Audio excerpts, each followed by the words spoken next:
Hello and welcome to Penny for a Tale. We have an interesting show tonight. We're playing Pathfinder 2nd Edition, but this is not the Age of Ashes campaign. We are playing a one-shot of my own twisted creation. So if you like an evil party, you will love what you see. But before we get into the sponsors for tonight, let's reintroduce the cast, starting with Mr. Smith. Hello, I am Mr. Smith. Tonight I will be playing Tusk, the Orc. I've got you covered. Oh, Jen. Hello, I'm Jen, and tonight I'll be playing Hysteria of Love and Hate, the Strix Cleric. Daniel. Hi guys, I'm Daniel. I'm playing Ezra, the Oracle, and yeah, can't wait to see how this plays out tonight. Spence. I'm playing Nyx. Yeah, I'm a Tengu alchemist, and let's see what I can blow up. And our guest for tonight is Jess.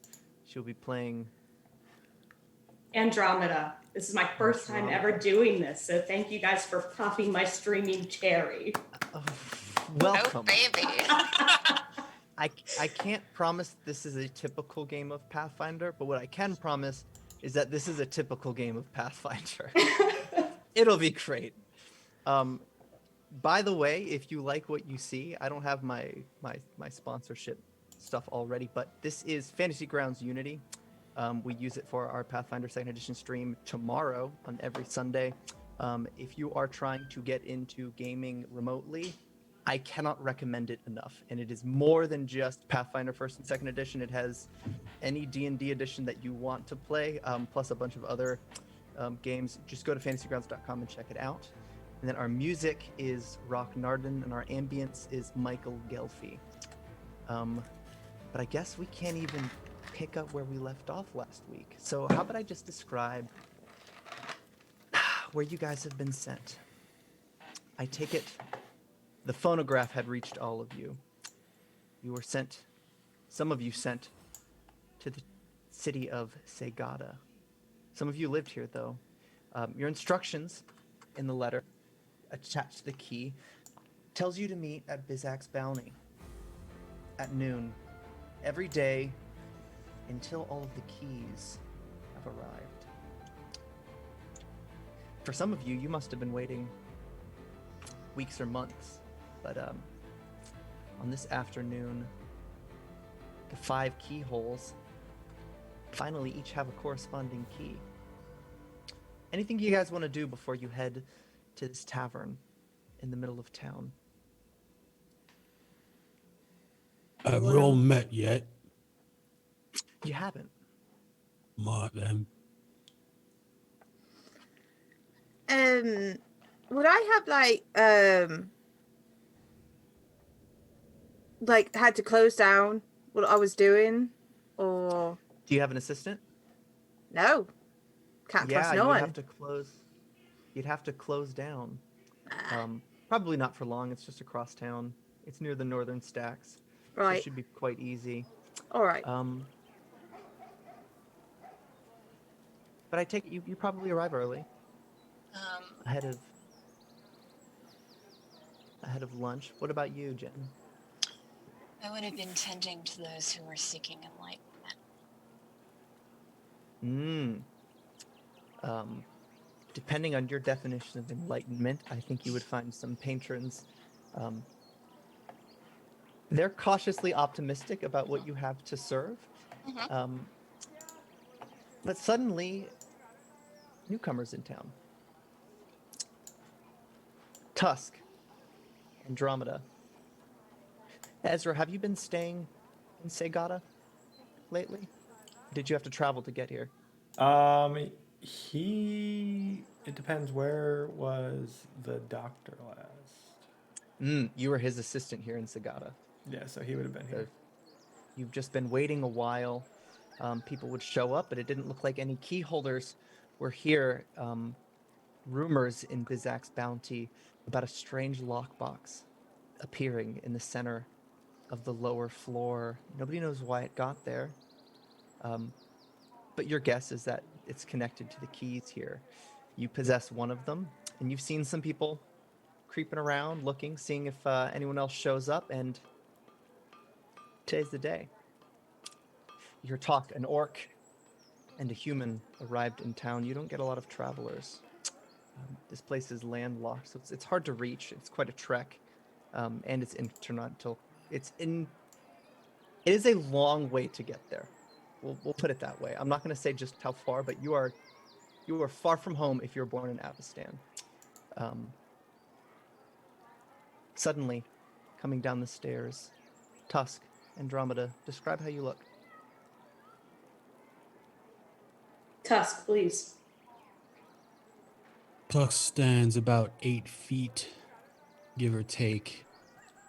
Monstrosity of green skin, scars, and 2 gigantic tusks coming up from his lower mouth. He is very clearly an orc. Kind of dragging along the ground behind him is a great axe, easily 1.5 times his own size.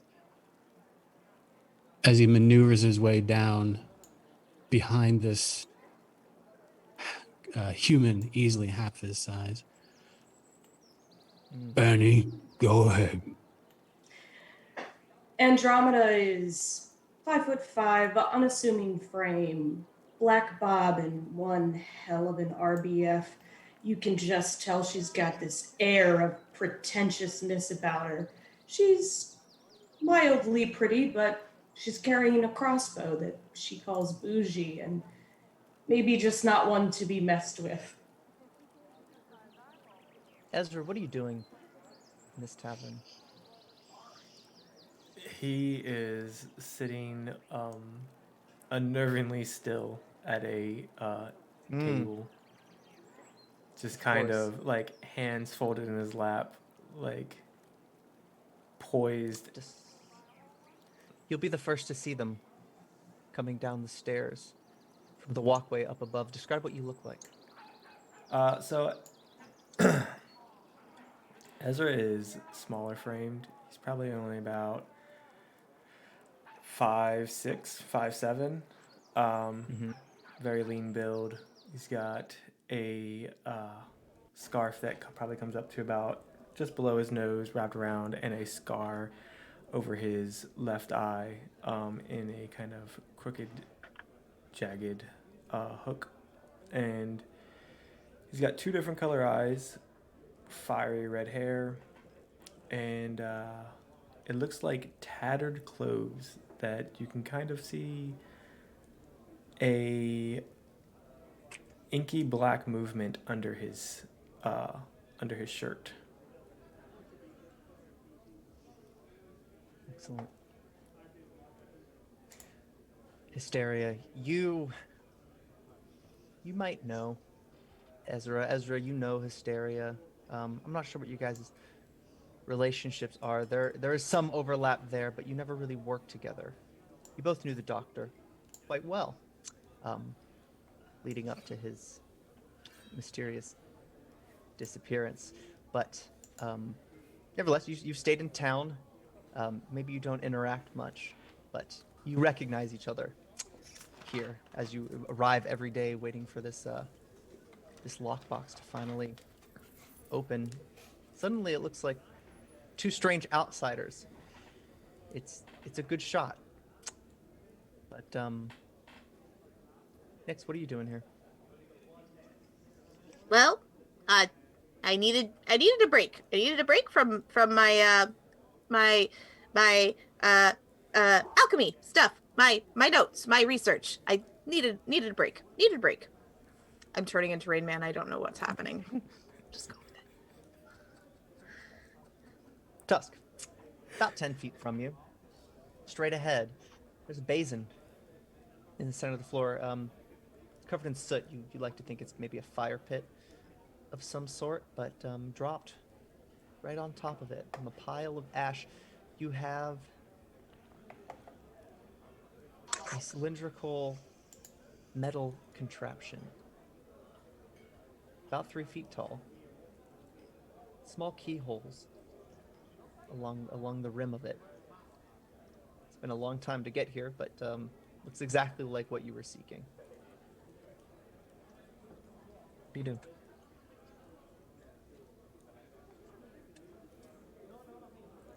Oh, is that for us, Annie? I hope so. Tusk kind of reaches in with one of his gigantic hands and pulls out this little key. There you go, Annie. Thank you. Yup. So, Andromeda will make her way over and then just kind of stare at it. So Where? you'll see. Sorry, go 5. ahead. Oh no! So you'll see 5 keyholes.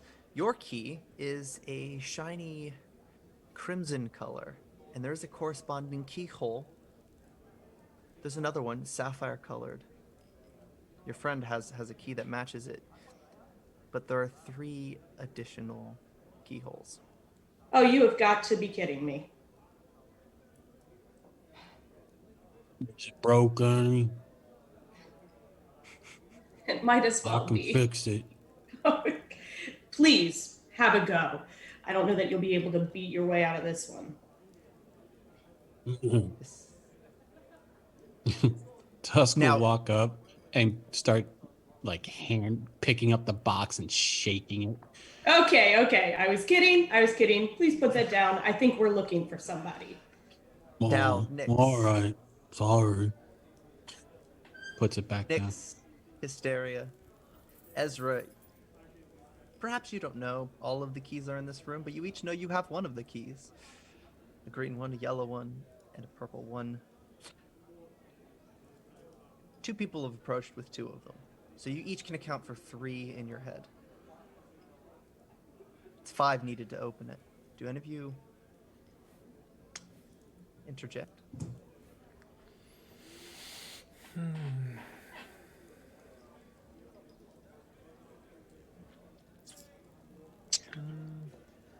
I feel like Hysteria is currently watching the orc with just this air of like, that looks familiar. As she watches his movements and motions and the way that his form moves. For those of you who haven't seen his Strix, she's about human sized, but has coal black skin that seems somewhat pallid and mottled, like it's very unhealthy. Normally, Strix have huge wings that expand, but hers have been removed and are just bone shards sticking out artfully on an exposed back. And you can see that as her shoulders move, it seems like the wounds from where her wings were cut were never fully healed. And you could get the impression that that has to be constantly agonizing. Similarly, like her face and various parts of her musculature have been modified for similar effect. You know, for what it's worth, Tusk is covered head to toe in scars. That's what she's looking at. Do you know a scar like that? Mhm. Actually, you can make a perception check.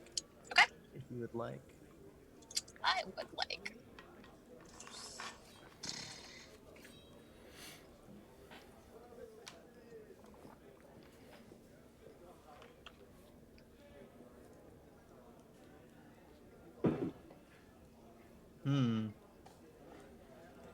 Well, you have a good perception.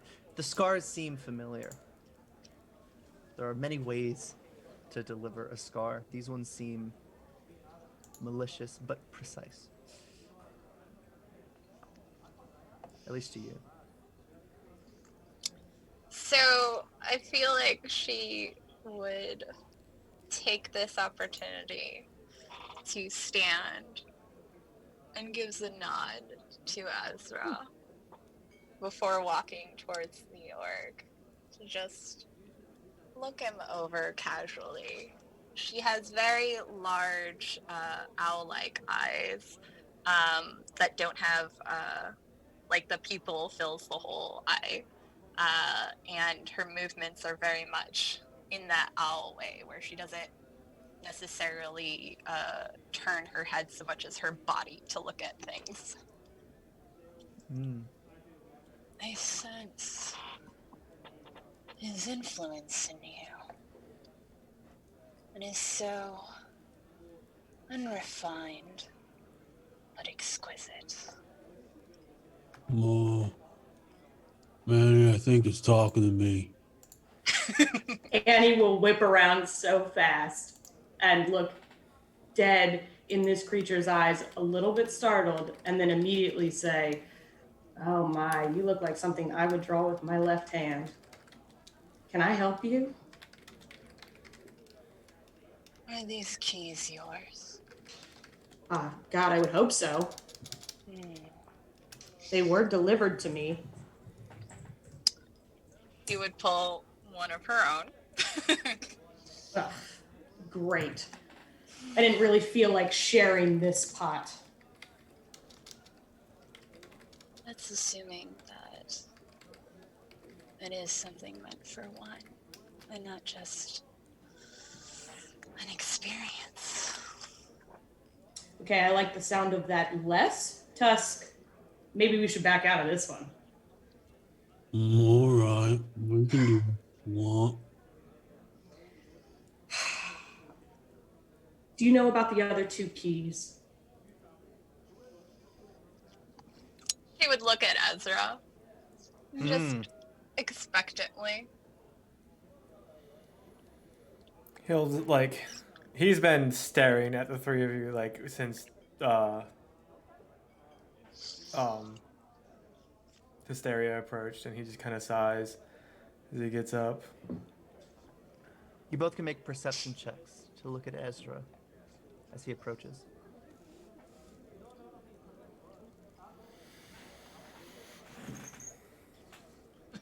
All right.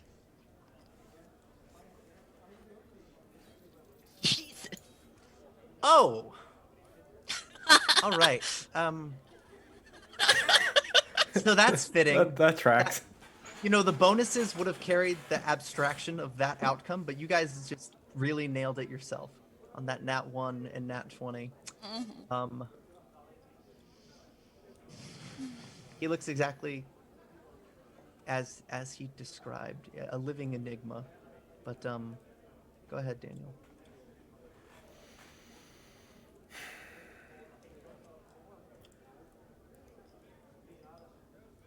If there's four of us here, that means one key's missing. Not missing. All keys are found. He'll just put his key in the slot and turn it, and step back. And Nyx, who has been up in the rafters, happily munching on some dried brat, plops down. Tengu, with kind of a bluish sheen to their feathers, wearing an apron, a thick leather apron, covered in bottles, some full, some empty, and kind of jingles when they move. And then takes out, I'm assuming mine is the purple key. And Here's puts it. the green key, but Oh, mine was the green key. Okay, so the green key puts it in the green slot.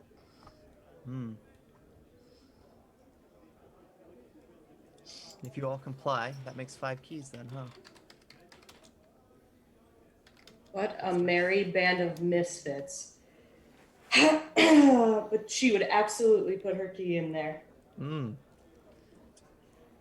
that merry band of misfits makes this thing hum. It starts to shake. You hear little... it's clockwork gears. If you've ever heard those before, they start turning. This thing starts spinning. You hear a muffled voice from within, but then it starts to just jam and quick. it starts firing in rapid succession. You hear a voice trying to go off on the inside of it, but so it stops. This thing ticking and wobbling a little bit. Can I Unable to inspect move. it? Yes, you may. As you're looking around, you do notice half of the patrons here have left. Some of you they already know to be highly disreputable at best and dangerous. So they tend to flock away from you, or even alert other people in town about your presence if it seems you're up to no good. This thing's dried out. It's almost ready, but I think I have oil on here somewhere. And I'm assuming I have some kind of mechanics oil or alchemist oil yeah. on my person. And so I look at the places where it's dried out and just kind of give it a spritz of oil. Suddenly it starts to whir back to life. It's like an engine starting within it, because now that it's started, it continues. You hear a repeating pattern, the cogs from within, and suddenly, like the phonographs you were sent, a voice.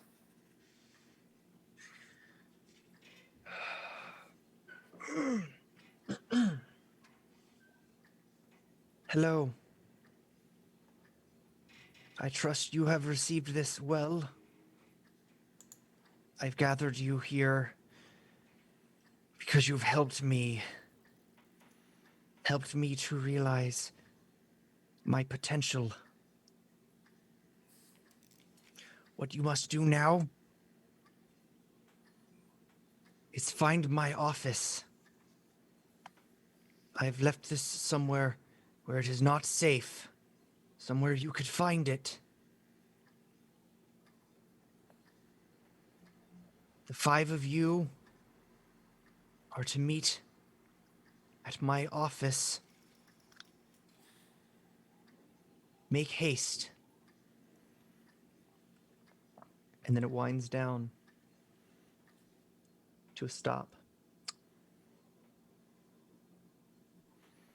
Ezra is starts walking out. You know that voice, Ezra. Actually, you all know that voice for very different reasons. It's Dr. Likogle. Except, Ezra, as you're turning to leave, you hear the bartender shout out, not to any of you, though. He's looking up at the catwalk that you had to take to come in. Ah, over there. Get him out of here. Suddenly, dropping out from above, a folk hero of the town. You know his name to be Tandon. He stops immediately. He starts firing up a spell of blue magic in his hand, and he stares at you with a smile. Ezra's just going, is he within, how close is he to Ezra? It's about 15 feet away. He doesn't seem hostile. Yeah, Ezra's just gonna keep walking. Hold it now. I don't have time for your shit. I have a job to do. You know my relationship with the guards will put you back in. Is it a threat? He's got waggly fingers, Annie. I see him, Tusk. I see him. I don't like the waggly fingers. Okay, we're gonna wait to see how this plays out. Does she listen to reason? He leans back a little bit to get Andromeda in his line of sight, looking you straight in the eye. Possibly. Depends on the reason, the price. What else you have to offer? But you see, the reason's law and order. Now, Oh, I don't know. No, you know I don't this. listen to Law and Order. No, that's not something I'll listen to. You might want to check with one of these other guys. Tusk kind of positions himself between Annie and this bloke.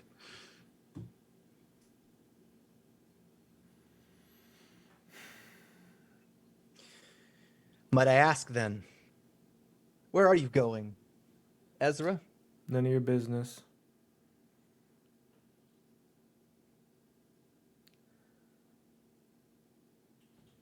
Well, I assure you it is. I'll be keeping my eye on you. You look at Hysteria. You know why, but Ezra, you don't.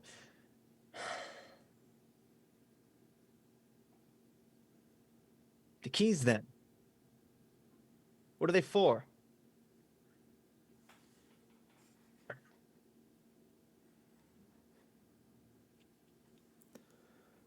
Anyone? If you wish to know more, I can teach you things privately. Otherwise, I believe this is a waste of all of our time. I know better than to trust you. Very well. Going about your business. Break a law, though, you're answering to me. Ezra rolls his eyes so hard they almost fall out of his head.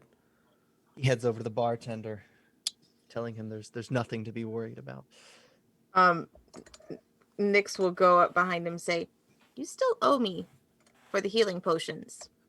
Just saying."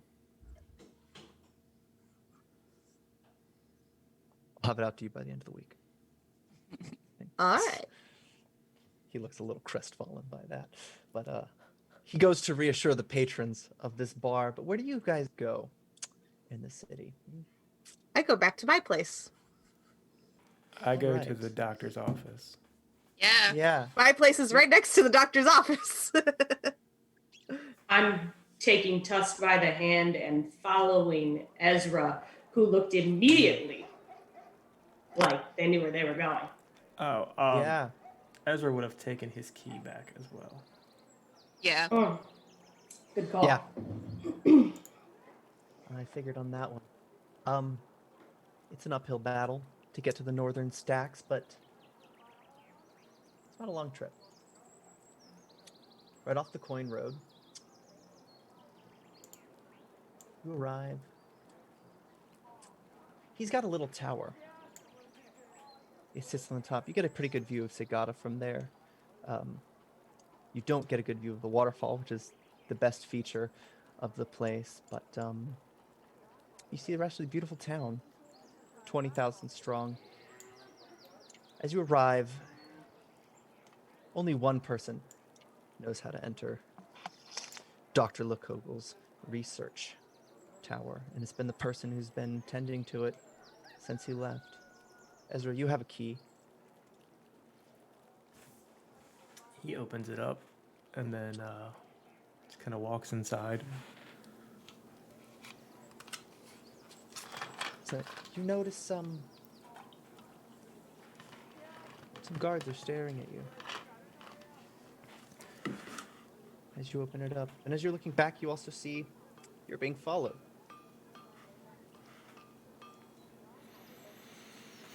So are you gonna hold the door and be a gentleman, or is chivalry dead? He just closes the door behind himself. Fantastic. Tusk, if you would please. Yeah, do you lock the door All right, behind you? Annie. Tusk goes to important. try and open the door. Ezra, did you lock it behind you? No. Tusk, it begs for mercy into your hand. It opens. Now, Ezra's on the inside. There isn't much to speak of for this floor down below. Nyx, you're headed to your shop, but you see them just up the road. Yeah. I figured there's probably like an underground connection between the tower and my location so that we could trade stuff secret like. Yeah, so you did meet in the sewer. Yeah. So I just take the Horrid sewer place. entrance after I grab some like notes and like something to put out a fire, because you never know with him. There could be traps. Strange that you mention it, though, because as you enter the sewer, you realize things have been moved about.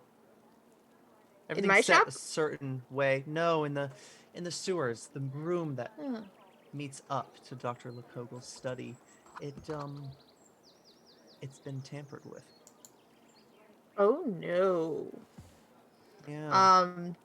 People don't usually bother, but something I out of the ordinary will here. I will take a look and see if there's anything I can put together. Because my brain can't communicate that right now. Mhm. So is that a perception check? Yeah. Okay. Yeah.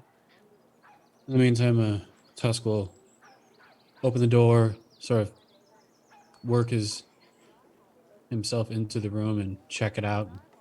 If everything looks okay, he'll. Oh, hey, you can come in now. It's all right. Thank you. Thank you. I really appreciate it. I'm so glad I brought you along. And she'll traipse inside and be looking for Ezra. Who are you anyway? What's your relationship to this doctor? Air quotes. My relationship is of no consequence to you. Right. Well, given we all showed up at the same place with the same message, with the same key that said he left something to us, I'm gonna beg to differ, but I won't argue with you. You're seemingly unarmed. Terry, you've Seemingly. arrived as well. Is the door open or? Yeah. Okay. That door's too scared to shut again. Yeah, then she would come in and just kind of like look about and observe. This place is as you remember it. It's been cleaned routinely and is kept in great care. Aside from that, there's never really been much on this level. Storage, where he receives his good, and there is a trap door at the base. It almost never opens except when he has to pick up ingredients or drugs, especially illegal ones. This time it does open though, and Nyx emerges. Oh, hi. I really do wish that you would use the front door. Why? This place is being watched. I don't want to be seen. They know that you have a key. No. You're on their watch list as well. Oh, that kind of key. Yeah, well. The less they can put me here, the better. It's of no consequence. Great. So we're all reunited at last. We've sang, we've danced, we've schmoozed, we've had fun. Now what? Ezra is going through his desk, by the way. So I feel like Hysteria would be observing Andromeda now. Does she have any weird scars or markings or? Not a thing. Pristine. Okay. She has not been touched.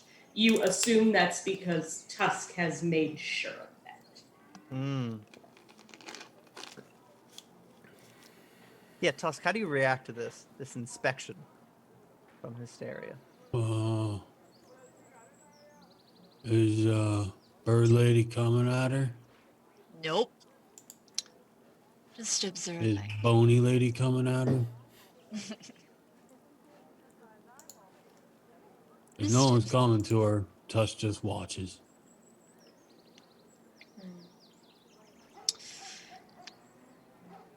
He does have that gigantic great axe in his hand, though. Yeah. So,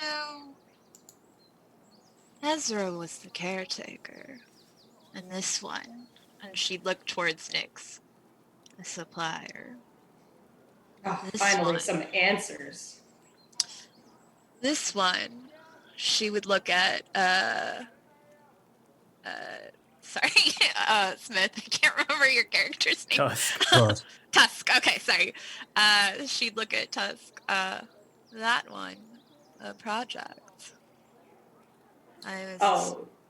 I'm fully aware of the medical malpractice compensation I hope to be receiving today, but what about you? Malpractice? I don't understand, unless it's to say that he stopped short. Well, I'll tell you this. The lights aren't all up on... What? They're not upstairs for me either. The lights are not all on upstairs for big guy over here. But I wouldn't step to him because, well, frankly, you'll lose. Tusk just looks upstairs. No lights. Here, you find something that wasn't there. In a drawer, but that doesn't make sense. You maintain this entire level. His face kind of curls up a little bit. Yeah. As if you put it there. And What box? Nyx would also just say, by the way, the secret entrance was also messed with. I don't know what that means. Does the box open, or does it have to have all the keys again? No, this box is different. It's just a little ivory button. Ezra presses it. Not even thinking. Just... From small holes on a metal grate on the side, you hear the tinny sound again of your late friend. You've made it this far. That you found this means progress. My enemy, who I will not name, wishes to defame me in death. I know because he has attempted it before. You're to seek him out and ruin him. The first settler of the city from outside. He never should have stepped foot in Segada, but neither should have I. Find him, make him suffer however you like, and return. And it ends. Nyx has been taking copious notes while this was going on.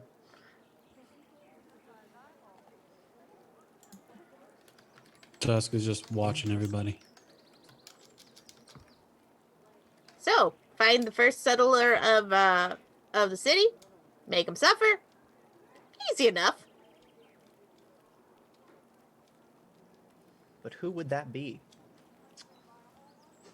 We'll need some knowledge checks. Okay. Ezra, you might have an idea.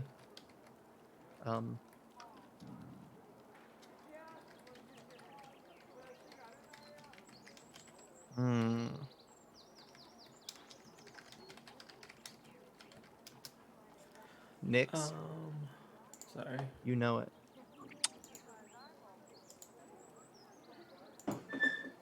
Pim Diori. In the literature, he's known to be the first Avistani settler, first one to gain citizenship overseas in Segada. However, it's false. That's just the historical telling. He's actually a halfling. Quite a short one. He's romanticized across the pond, but nevertheless, he lives here, and you have a feeling he butted heads with the doctor for quite some time. And you said it was Pim? Death. P-I-M? Yes, P-I-M-M. Okay. Diori, of the Diori estate. Pim. Diori Pim. Yep. Diori Pim. Pim Diori. Yes. Where to find him? What to use? And, like, Nick starts muttering and writing down different alchemical formulas on their notepad.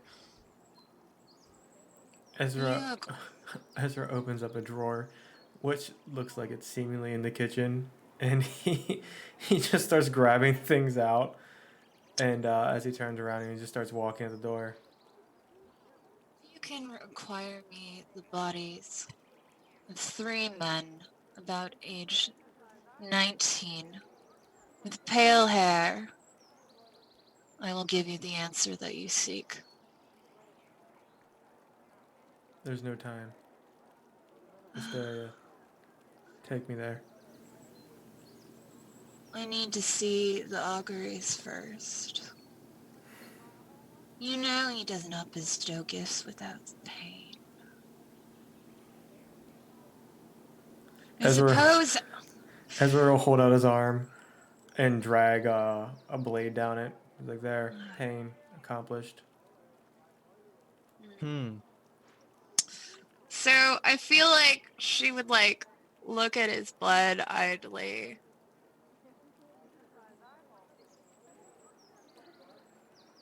Does not feel sufficient. Does not feel vital enough. Find me a live one outside. Entrails will do. Then I could read the omens from them. Fine. Ezra walks outside. Is there a guard still around? Yeah, you'll notice leaning on the wall to the tower. The doors were wide open, but as you turn, it's that voice again. Auguries, she said. What might that be? Also, hear talk of making Pym suffer. It's a These crime waggly fingers in my again. book. Look back at the orc, but shake it off to stay brave. Oh, Ezra, you're gonna have to come with me. Believe you're conspiring. I am conspiring. I don't have time. Are we getting for a full this. confession? Oh, I promise we'll be quick. He's gonna touch his head and cast Crisis of Faith. All right, so is that a save? What's that do? Crisis of Faith. It's a mental enchantment. It is a will save. As long as he is well, so is he like aligned with a divinity or of some sort? Like, You does he get the feeling. believe You don't know strongly who. in religion? Yeah, So he seems like he has his convictions. he if he doesn't pass the save, So, at first he just looks at you, unamused. I'm going to introduce the villain point system. He got a nat 19 on the save, which puts Okay. him at a success or critical success. You can spend your hero point as a villain point to force him to re-roll. I would like to And do then- that. Yeah, any act of appalling, sinister villainy would be enough to earn another point. So always look for an opportunity to do not good. All right, so that was a nat 1. All right. Suddenly that stoic look starts to break down. Describe what happens here. A sigil burns itself onto his forehead as he starts to seep black fluid from out of his eyes, and he falls to the ground, or his knees, as he starts to see horrific creatures crawling all over him. As Ezra just kind of whispers to him, "Your God cannot save you now." And he takes, let's see, 12d8 mental damage. He takes 49 damage. 12 because it's critical for double damage. Yeah. It's originally 68 and then critical. It's 12.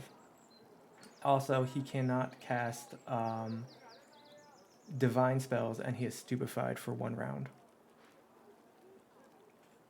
All right, so he screams immediately. He cannot see as the fluid is dripping from his eyes, but he runs.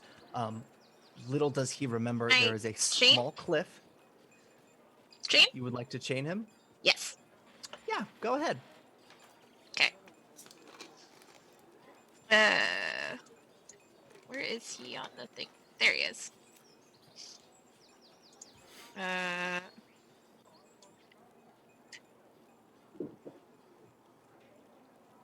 That hit? It is a miss. I'm gonna try my villain point.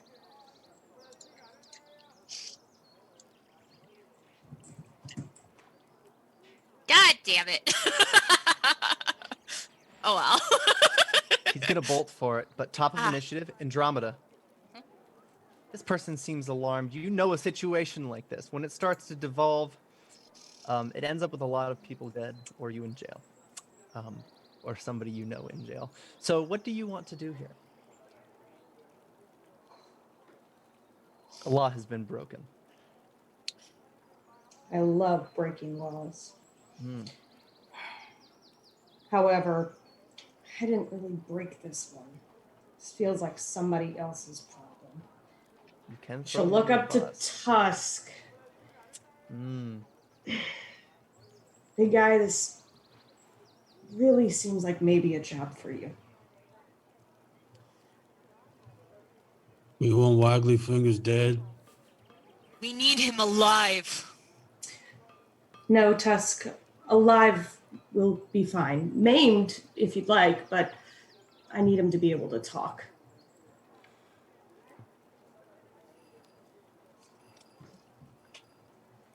Nyx, in just a couple of heartbeats before he sprints off towards the edge of this small drop, what do you do?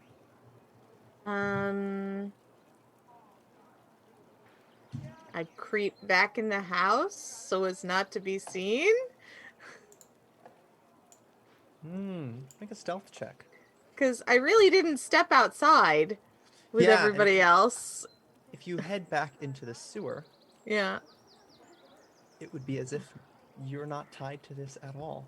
exactly. So, stealth, you said. If there's someone to see you, sounds like they might have seen you. Yeah, But you well. can still make it to the sewer. Yep. And at least that's an escape. Tusk. The little thing's Tusk getting away. drops his axe. Just sort of his big wrapped fish just sort of pop knuckles as he walks over to the little Waggly Fingers. Waggly Fingers, you need to stay down. As he grapples. Ooh, okay. So that's your athletics check versus a DC.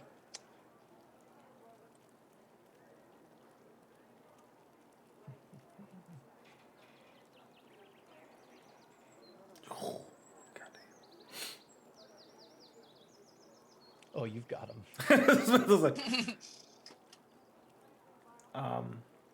He's held. Lars against his fortitude DC. Yeah, no, that's a success. Is For it sure. critical? Nope. Oh. so But you do have 2 actions. If you're trying to do anything else. He'll just take one of his fists and beat on him. Yeah, he screams, still unaware of what's going on. You hear a voice call up. Some people are trying to see what happens. It's not a busy road, so there are no witnesses yet, but that can change at a moment's notice. Go ahead. So, where we are at the initiative, I'm sorry. We went Just with get you in surprise round with Hysteria, and then descending. Andromeda, you have Just get again. the What would you like punch. to do? Yeah, you can punch. Are you trying to draw blood, or are you just trying to rough him up, scare him a little bit? Non-lethal, knock him out. All right, yeah. Fists are non-lethal anyway. Right.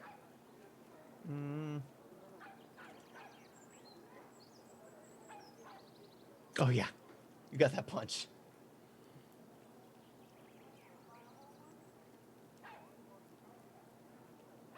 Another punch if you would like it.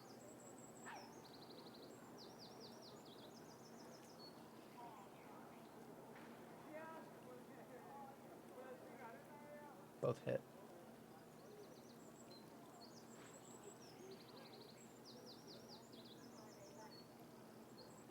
Oh, that's 8 more damage to that. 13 Wonderful. total. He's As reeling. Tush is like punches him in the face. Be quiet, wag the fingers. Be quiet. He scared for his life. You're getting some of that black, inky, fluid blood mixture that's coming out of his eyes. It's getting on your fist, but he's still screaming. He has an alarm buzzing right now. Andromeda, it is your turn though. What would you like to do? Oh.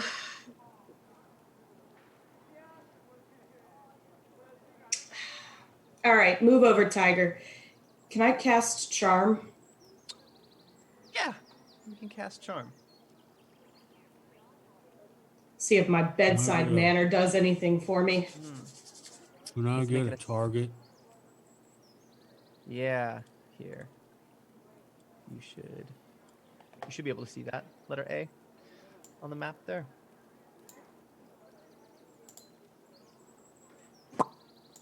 He looks pitiful in this state. That inky black covering his overpriced robes. He's flailing, trying to get out, saying a prayer to some deity. You can't even hear it. It worked. He fails the save. Okay, so he stopped screaming. That he has. Thank goodness. Slowly Okay. just hyperventilating though. Take him back inside. Yeah, you hear. Hey, what's going on up there? Ezra's gonna cast heading up. ventriloquism, and Mhm. it allows him to throw his voice up to 120 feet away, and he's going to Okay. scream in a high-pitched tone from directly opposite of where the voices are coming. Like, so it would be from behind them. Well, you see the old man coming up this ramp. He turns on his heels and starts wobbling in the opposite direction, except that scream was loud. Suddenly, other voices are headed towards it. Tuss, do you drag this man into the tower? Oh, yeah, he's just carrying him over his shoulder. Ezra, All right. Are the operating rooms still available? Yes, And as discreet as I recall? they're soundproof. Let us go there then. Also, your skills at mimicry are quite compelling. There's much about my skill set that is compelling. That's why the doctor cut me around.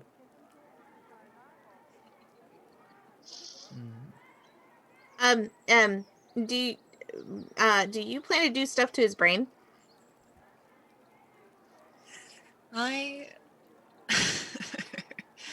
I'm just saying, because if you do, I have something that could help. I have no use for his brain for what I am going to do. Well, whatever we do, can we make it quick? It sounds like we have somewhere and with someone to be. Yeah, you hear people are alarmed at what happened here. Those of you who are natives or live in Segata, you know this person to be, in a way, one of the heroes of the city. Everybody loved him, unless you were a little bit shady. Then you couldn't stand him because he's absolutely full of himself. His disappearance is not insignificant. His death would be even more poorly received by its citizens. But as you take the body up, this tower is made in defiance of mundane architecture. It expands, each layer larger than the one before. This thing would topple without magic, but Dr. Likogle wanted something to define nature a bit. And if people who didn't get that, it's because they haven't seen what he does in the operating theater. You arrive. So, Yeah, go ahead. Hysteria looks like she's right at home in the operating theater and will in fact like go immediately to her preferred set of tools. For those of you who do not wish to see the higher mysteries, but fancy yourselves talkers to the mundane, if you could ensure we are not disturbed so that I may read the auguries correctly and find where we need to go. In layman's terms, she means the big one should stay outside and watch the door.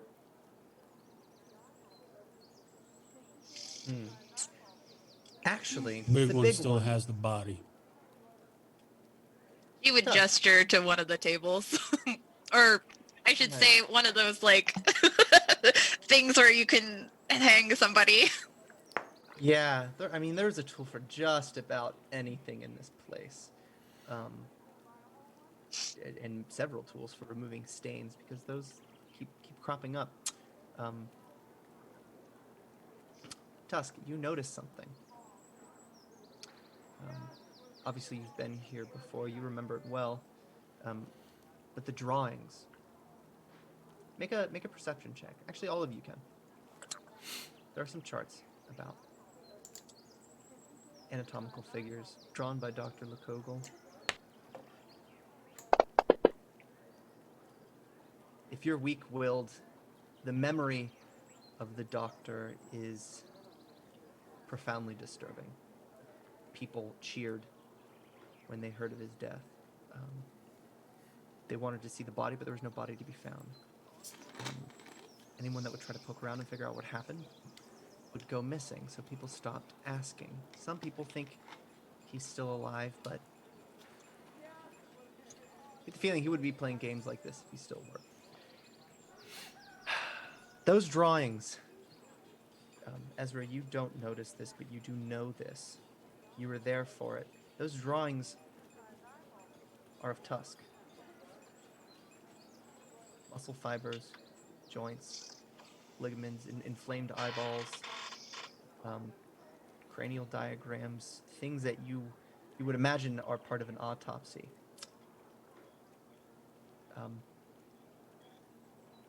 The notes is what sells it. It's of a giant orc. Orcs are rare, especially the ones that look this torn up. It could be somebody else, but Tusk, how are you receiving it? Looking at it. Ain't it no mine. He's just holding the body, looking at Annie.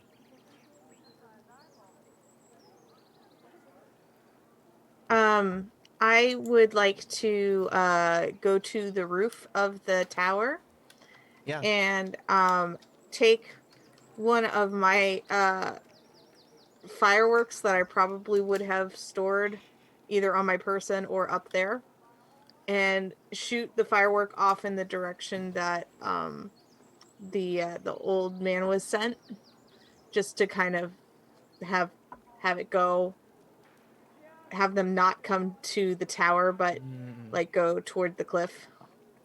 Yeah, when you're out there, you hear some commotion. Yeah. You don't know how fast word is traveling, but you'd imagine at least one or two people think that he's missing, because usually when something like this happens, he's the first one on the scene, and he's nowhere to be found. Mm-hmm. So But yeah, it's from okay the for roof, now. set off this dwarven daisy, aiming it toward the cliff, and Got go it. from And there. then back in the operating theater, Hysteria, you have a plan? Yes. Describe it. So she would like look at Tusk and then gesture to one of the again, one of those like T things where he can be hung up vertically. Right. If you would. Would what? Place the body upon. That thing? Yes. I need him standing for the ritual. Before we go about this ritual, if you will, should we be asking this man about what was his name? Prim? Him. He might know something, and well, he's my unwilling participant for the next 45 minutes or so.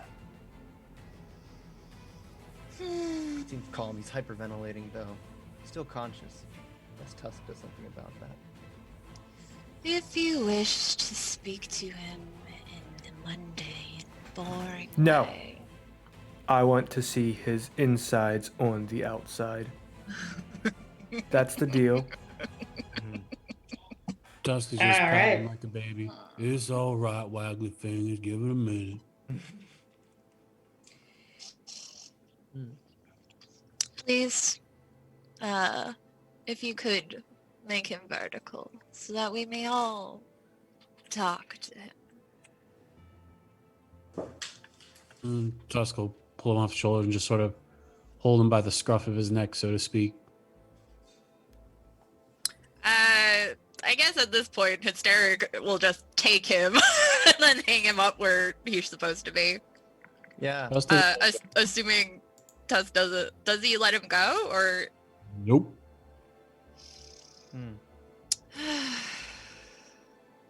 If you could please tell him to release him so we may stop wasting time.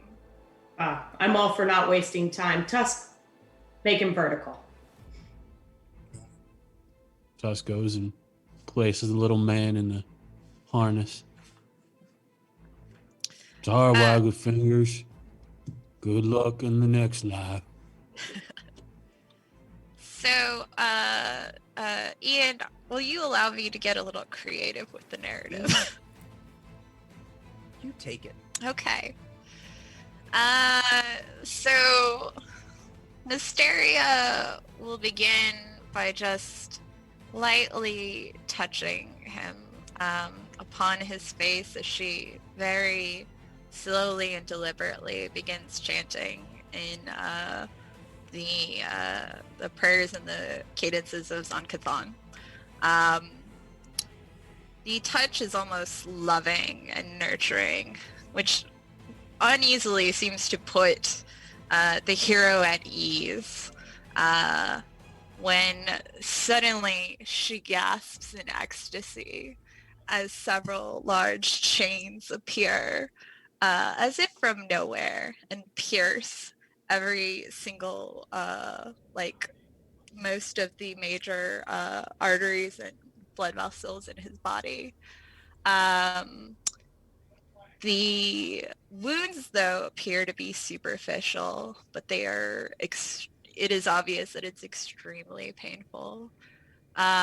She begins to rise in tenor and cadence as she prays with more exultation, begging for this sign, for divination, to see the truth of what is behind the veil.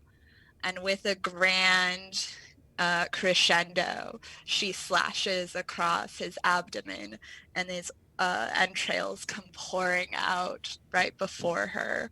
She screams, raises her hands, and then looks upon them. What do I see, Ian?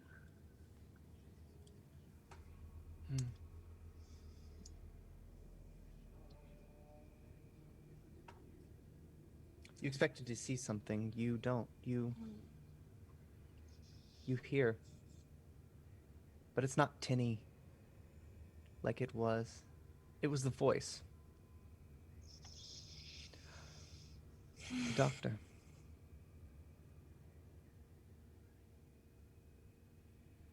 You figured it out early. Hello again.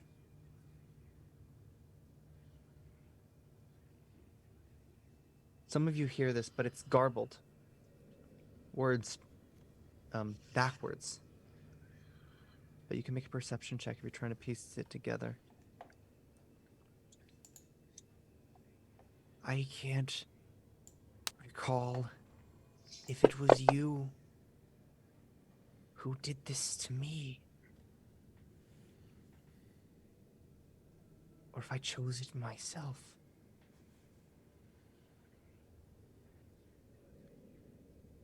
Does it bring you joy to see me stuck here?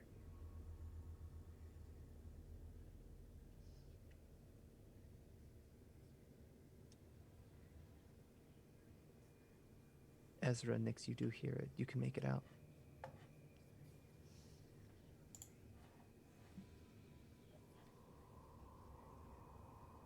Ezra. Come closer. You hear the voice emanating. You're quite sure Tandon is dead. Ezra walks This over. ritual has killed him. I wish you not to be mad, but I'll inform you I've been murdered.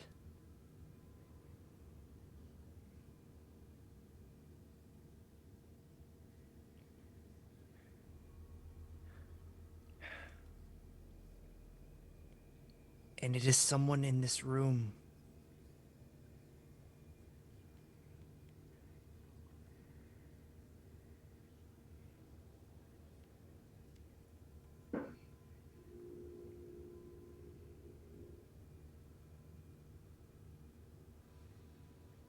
I take it you have not completed your mission.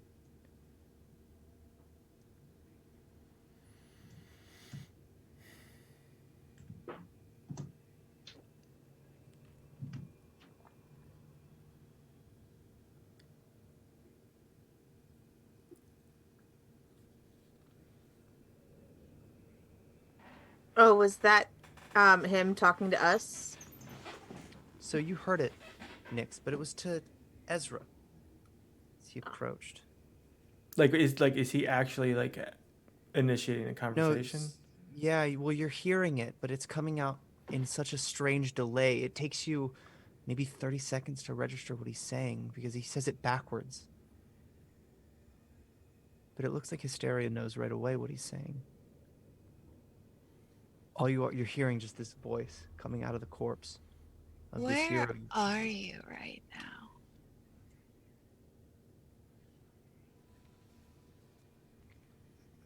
I have a few ideas.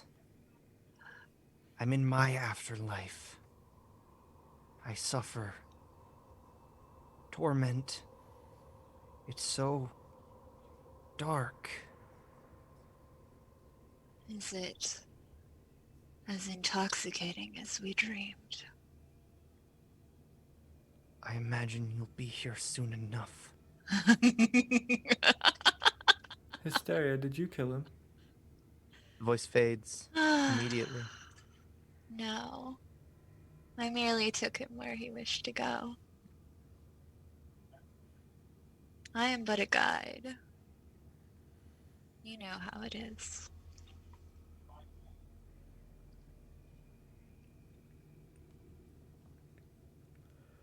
Where is Pim's house?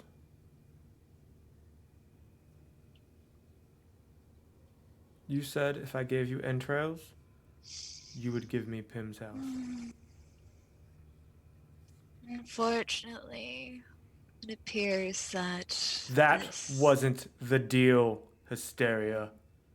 Pim's house was the deal. Tusk can tell the agitation is growing, and so he just sort of straightens out a bit. Not to anybody or anything, just... Yeah, Nix, Andromeda, you both might have a very similar perspective here. You know when things are about to go to shit. You've seen it happen. It's been a while, but this is probably the biggest news to break in Segata in at least a couple of years. This guy was a legend, and he's dead. His blood all over the surgical theater. Dr. Likogle is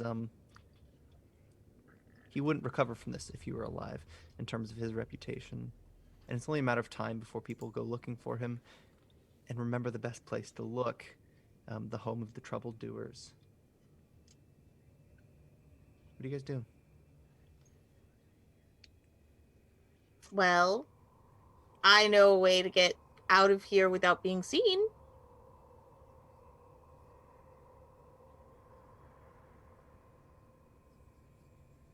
You do see out a window a pair of guards.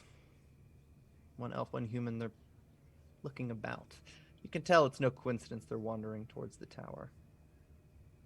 So I hop down from the stairs that were leading up to the roof and come around. I have significantly more bottles with various colored contents attached to my, like, I have 2 bandoliers, I guess. And I say, come, follow or we get caught. Are you headed to the sewer? Yep. Ezra is staring at Hysteria. Hysteria's looking back excited. And tell me, Ezra, what do you want to do to me? Because I did not deliver this to you right now. Because I'm betting that your touch will be far more entertaining than whatever. And she gestured back towards the guards. Whatever they think to be torments. He turns like in the middle of a sentence and he's like, I wouldn't give you the pleasure. Always denying me.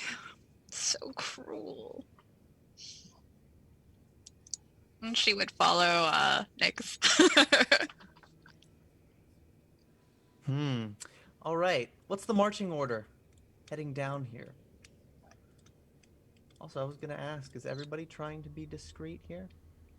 Heading into the sewers? Could go out the doors. You know what it's like dealing with the law. Yeah. Ezra casts silence on himself. I will leave like a globe of darkness on the way, basically like in the room when we go down into the trapdoor, so that way everything's obscured on that upper level. Oh, I like that. All right. Yeah. And it's kind of like the same thing where like basically like, you know, again, like these tendrils of darkness that appear to like be like spikes and chains and speak of horrors and torments. Like, you don't just feel that it's shadow. There's something incredibly sinister and vile within it.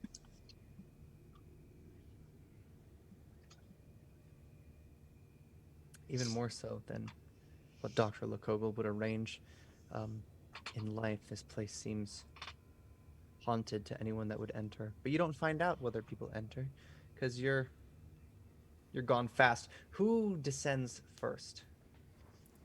It's a trapdoor that leads to half a flight of stairs. It smells horrendous, and that's because it connects to the sewers. Yeah, well, I'm used to it. All right. Dusk will pass through to make sure everything's all right, and then help Annie down. How big is Tusk again? He's 8 feet plus minus. Yeah. Let's do a reflex save. I mean, he'll just jump down. Okay. You weren't taking a risk with the wooden ladder. However, even the constitution of the very stone staircase that you land on is being tested. It chips. It's easier, but I want a reflex save. At the very least, you've got a loud boom on your hands.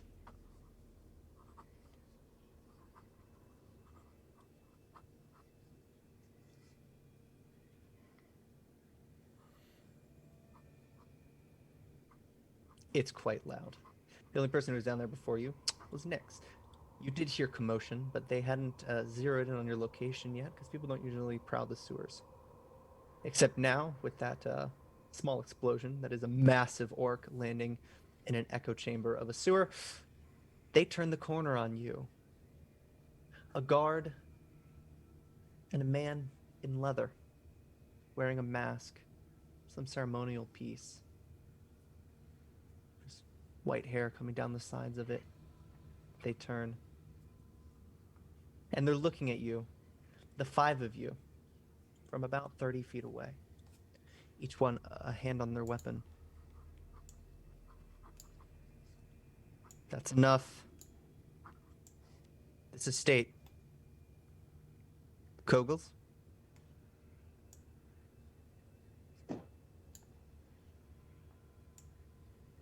Who are you? You're with the town guard. Oh, Someone's gone missing. People go missing every day.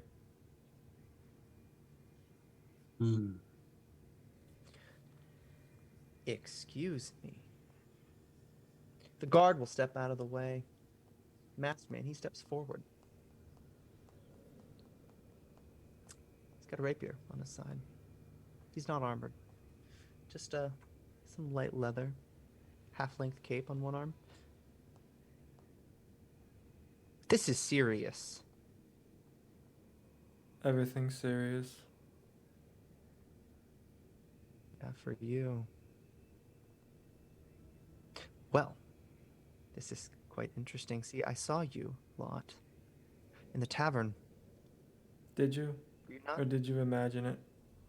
Yeah, you were confronted by, our dear Tandon, and now he's missing. That's strange. Yeah, it is strange. It's strange how much trouble follows you, Ezra. Is it?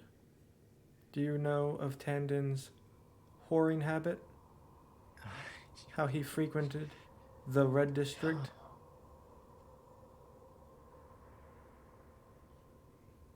But we don't talk You about have a fucking that. problem, Ezra. No, we're gonna talk about it. He's gonna unsheath his weapon. Can I? But he's not Yes. approaching you. Can I, from my spot behind the crates, can I get out my blow dart, and which has tranquilizer darts, and try to get the guard? Stealth check if you're trying to do it out of initiative. Okay. Tusk will simply look at the man who's been talking and just give him his size and sheer muscle as he just stares this little bastard down. And in pure intimidating glare, attempting to demoralize with his stare. Wonderful. From a vantage point, go ahead with that dart. Is it a save of some sort? So it is I have to roll for it. So,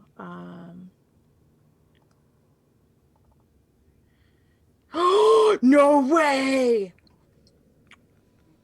All right, so that takes you to a critical success. What happens here? So just like those spy movies where you see the barrel come out between the curtains, that's what it is, except it's a little blow dart coming out from between the crates, and then there's some feathers holding it in place, and a beak, and this little dart with some green feathers hits the guard right in the neck, and slowly but surely he falls over, asleep, With a- not dead. Thud followed by a snore. 17 demoralize against their will DC.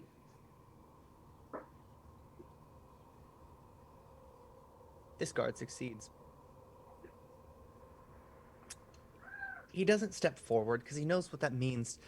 Stepping forward with a weapon drawn is a death sentence. But he wishes to maintain his posture. He stands in the doorway, a little agile blade out, staring at Ezra. His mask is still on. You can see blue eyes through them.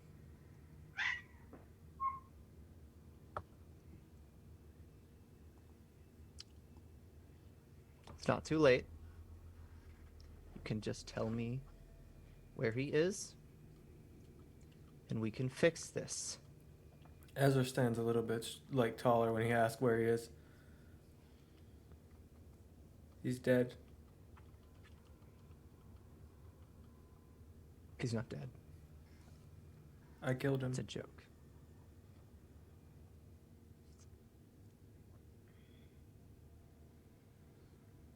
You can't see his expression, but you imagine it's that of surprise and maybe anguish when you say that.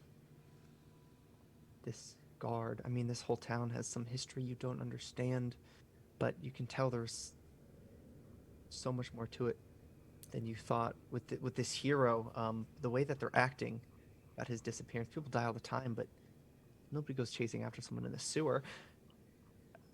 And he looks down. Ezra takes a step forward. Are He'll you match sad you by that? with that. Do you have a weapon, sir? No. And he Ezra raises his hand. Tattered clothes kind of shimmer as something just starts to manifest out of the ground. But they do. And something with 8 legs crawls out from behind Ezra's leg. Eyes riddled all over its body, dragging 2 human arms on the ground behind it. Black trails from the body as it walks into existence. Is he making a save on that? No, that's the version of Animate Dead that I'm using. Excellent.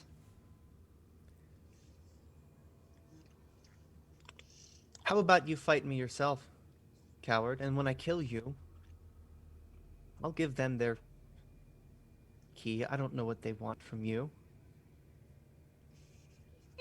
Then I can find the corpse, and we can start to repair things. There's no need. You fool. Your hero killed himself. He's so weak of will. It was disgusting.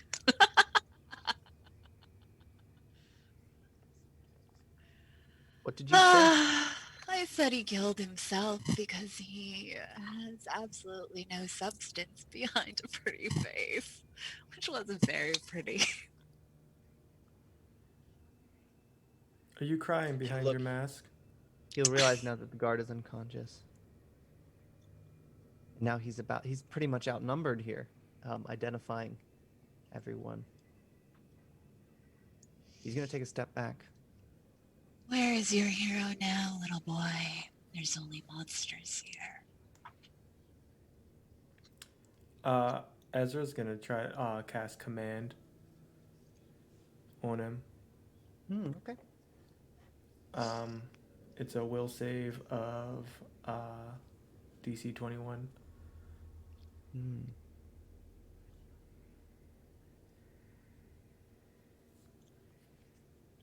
Eats it. Shame. I'm getting the guards. This isn't over. Tusk will be helping Annie down. All right. Good on Tusk. Now, he does turn the corner, but he probably isn't that far out of sight. Do you pursue him? You let him go. Can I try to blow another dart at him? Yeah, or grab him with my chain. Yeah, he was quite far that he was backing Okay. away. But you can try another dart. All right. Oof. Ricochets on the hallway. Lands in a small puddle. And he starts to walk. Is anybody interested in pursuing him? Ezra walks down in towards that direction. Yeah. As he passes Andromeda, he kind of looks over to her and he's like, "Are you actually going to do anything today?" Not if you guys do it for me. Seems like you're doing a fantastic job. Just to put things in perspective, if he gets away, they'll come for us all. You included. As he kind of scoops up the little spider thing that crawled out, and he just carries it with him at this point.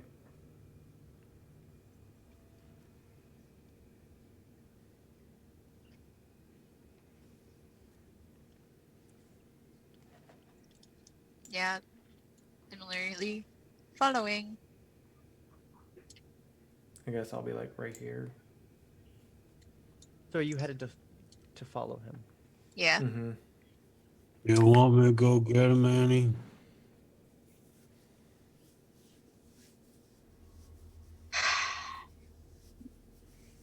I'll see if I can't take care of him myself, but I'll let you know, Tuss. How far away is this corner? How far away is he? Well, he's turned the corner. You don't know how far he is now. 20. He was maybe 80 feet away from you when he turned the corner, and now, given the conversation, he's about 6 left and right turns away. So you have no idea. But you can track him. Yeah. If anybody knows how.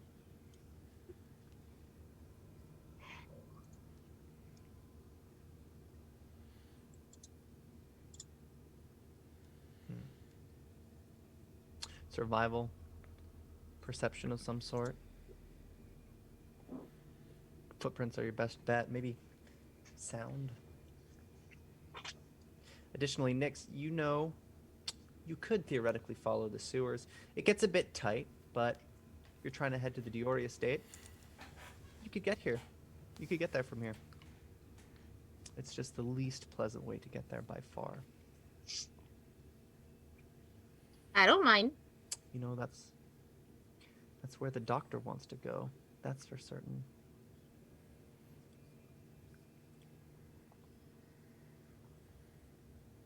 But you reach a fork. Following the trail, this masked vigilante of sorts, he turned left. The Diori estate is on the right. He's nowhere to be found, save for the footprints that led him in that direction. What do you guys do? I say we go find the pin. I found a couple of reagents that I didn't get to try yet, so I want to try those out.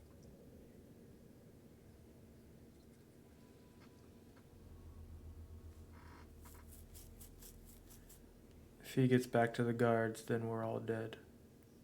But he wasn't around to hear what was said. The only person who heard where we were going is dead.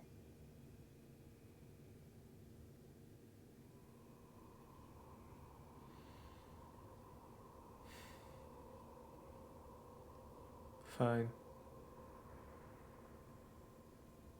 Besides, we can kill them later.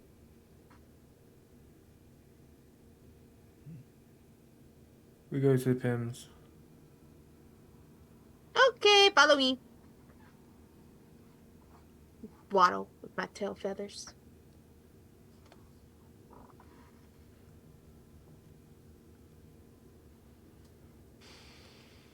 Another hatch. It leads into what used to be a closet or storage of some sort before it was converted into a bedroom at the base of a tower that looks strangely a lot like the doctor's.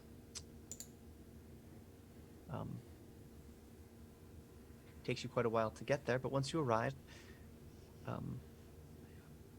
hear commotion up above, footsteps. People are home. You're going to need to be discreet if you're trying to head in here. That, or you could just be lethal. You hear laughter. Halflings.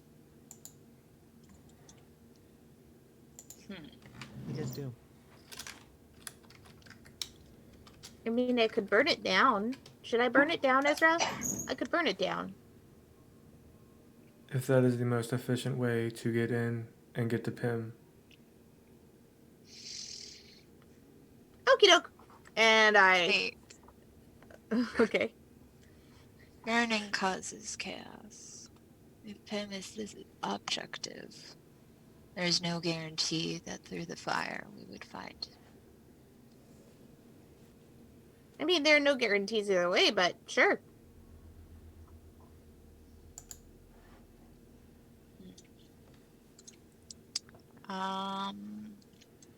So, Ian, is there a way to get a feel for how many are right above us? Yeah, so a perception check if you're Okay. trying to figure out what's going on in this level. Sure. You do remember the Diori estate. It looked similar to the doctor's tower. It's not very I don't tall. see anything.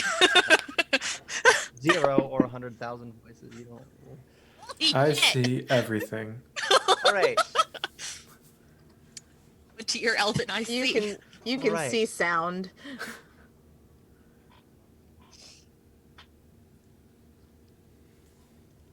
Room. I might have to reveal here. Ezra, you've never been in here before. Like,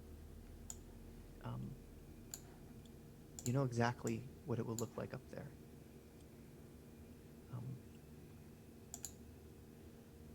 Circular tower, chambered rooms. You count 6 halfling voices chattering. They've just heard news about their fabled hero's disappearance. At least a couple of them aren't taking it well. Are they crying? No, they're just confused. They're in denial. You can hear the sound of the stool scooting around. They're getting up. Go tend to a fire or something. How many does it sound like there are? You hear 6, and at least 1 on the floor above it.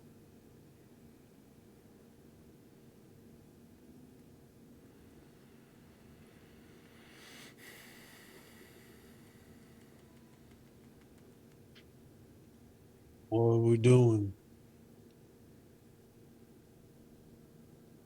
We're waiting. What? Andromeda, how many people could Tusk kill within 30 seconds? Well, let me see. 1, 2, 3, 4. I'd say give them about 10 seconds each.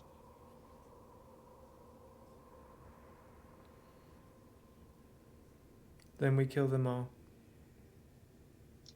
The guards will be coming for us soon anyway, so no reason to be quiet anymore. Make Pim suffer, remember? That's what the doctor wanted. So kill his family. Emotional pain is pain as well. So yes, and I like hold up this orange vial that's corked, but like looks like it's steaming the edges of my feathers. Burn the door down. Okay. So you're underneath a trapdoor that leads from the sewers to the base of this tower that also sits on a hill. If you wish to just throw it. Am I able to open the trapdoor and then throw it? Yeah. That's what I do. There are people in this room. It's chambered, so you won't be able to cause that much destruction throughout. But the bomb connects. Shortly after, you hear screams. An eruption of flammable material just bursting.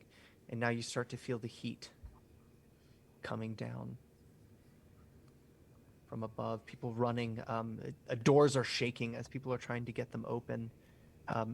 Out of pure shock, and then slowly it's more shouting and fewer footsteps. People on the outside are concerned about what's going on. People on the inside aren't moving. No. Now, this isn't a we can still move forward after this hatch, right? Or no? If you wish to climb up, you'll be in the room that you burnt. Mm-hmm. There are other rooms, and there's also more sewer to explore if you wish to escape somewhere else. We can keep going in the sewer. This is Damage the is spot. done here. Is this Pim's estate, though? Yep. Then this is where we need to be. But if we come out here, then, well, we'll be in a fiery building and the guards will come. It no longer matters about the guards. They'll Okay. come regardless. I will stand back and let Ezra go first. Ezra will look to Tusk and Andromeda. Time to Am I earn your going? keep. My keep. If I'd want to stick around with you lot any longer than I have to. All right, Tusk. I'm to show these people what you're made of. Very low and deep growl as his fist just pounds against the ground. The veins along his arms begin to tighten as his muscles tense. He seems to grow in size as he lifts the axe up and just upswings it into the ceiling above to clear an opening for himself. The trapdoor is just now a crater. As he just jumps up, grabbing a hold of any available handhold and lifts himself up and just roars. Yeah, I'm you're- gonna pop you like grapes. You're in a small room. It's filled with embers. Only moments ago, it was just a bedroom. Now there are corpses and ash. There's a door to either side of you. Anybody wish to come up? I mean, yeah. Yeah. Ahead of that, though, Tusk, there's a north door and a south door. Which do you choose? He charges through the north door, not even caring, just barrels through. Excellent. Make a perception check. If he sees no one, he continues. Right. Yeah, make a perception check. Looking around, because you heard something, but you couldn't make out what it was. You opened the door far too loud. You actually dismantled it, but you might not even notice.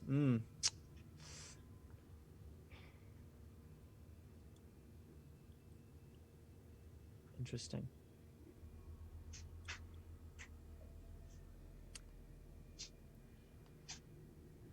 He's got fast movement and rage, so he can move 35 feet. Right. A dagger. You don't remember it being placed in your thigh, but that's where it's resting. In addition, your thigh is much bigger than it used to be. Doubt this is much of an issue for you. Emerging from underneath the desk, a blonde-haired halfling leading a well-dressed, wealthy-looking halfling out, commanding him to run. Get out, go. I'm going to roll initiative. As fate would have it, Tusk, you're first. What would you like to do? Ian, can you repop the map? Yep.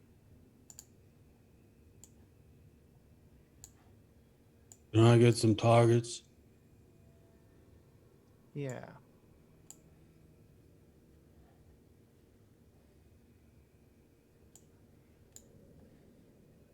You've got one.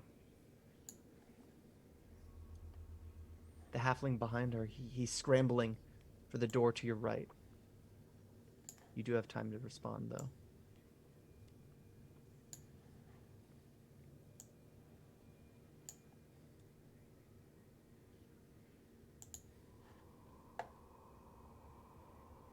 Oh, one of my targeters, Tusk.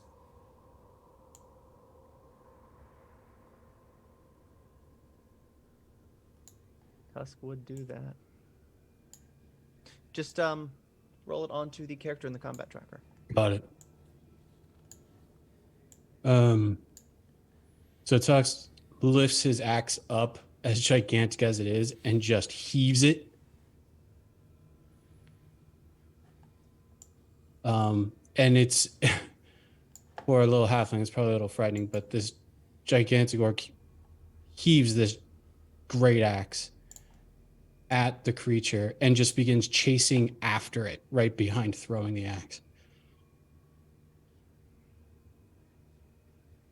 And he just screams out, "Bangarang!" Oh, I'm going to re-roll that one. That's the best catchphrase. It's a miss. That's fine.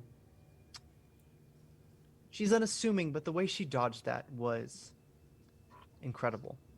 In fact, it trimmed a single hair off her bangs.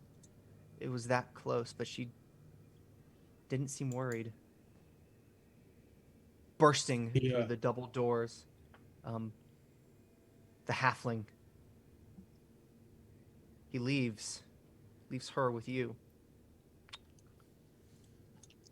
What else do you do? As he's running towards the halfling, the axe reappears in his hand as he swings down.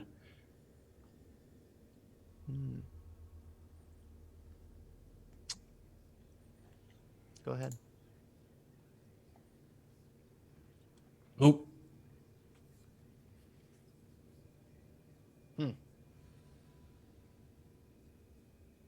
It's stuck in the floor. She steps onto it. Walking up nimbly, she pulls the dagger from your thigh and swings at you with it. This person is a veteran. They have a lot of work to do to make up for their small size compared to you, but they're doing an effortless job so far. She throws it into her other hand and stabs at you, a hit again. You get the impression she could be doing it with her eyes closed, but she's so carefree about it. Nix. You see this because the door has been ripped from the wall and it lays on the floor. There's a tusk-shaped crater where the two rooms meet, and you see this battle unfold as you were just getting your line of sight in. The halfling you would identify as your target has fled out the double doors. To the left of Tusk. To the right of Tusk. Okay, I go that way. All right.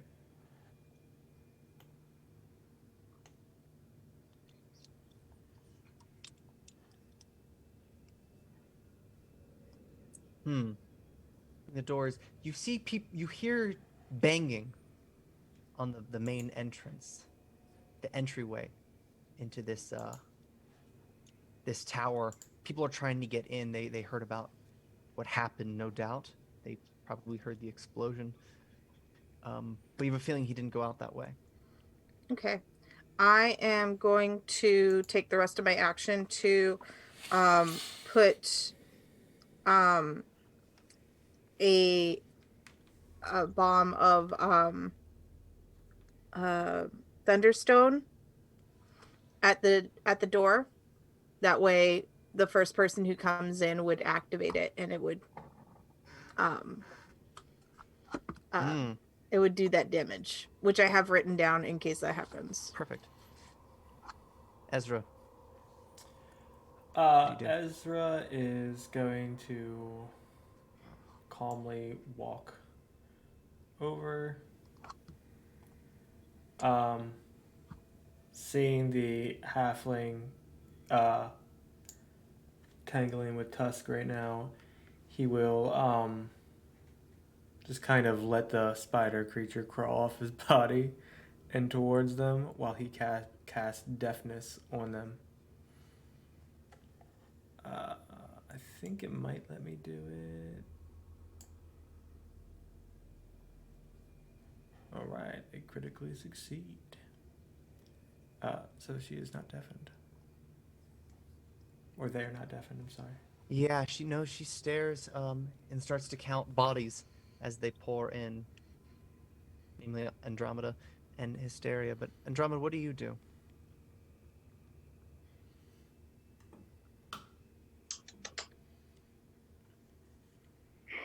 Can I cast Agonizing Despair? Yeah.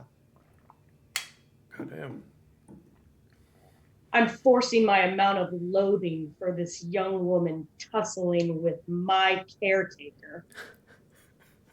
And I just hope she feels it deep in her bones. Agonizing despair. So that's a save, right?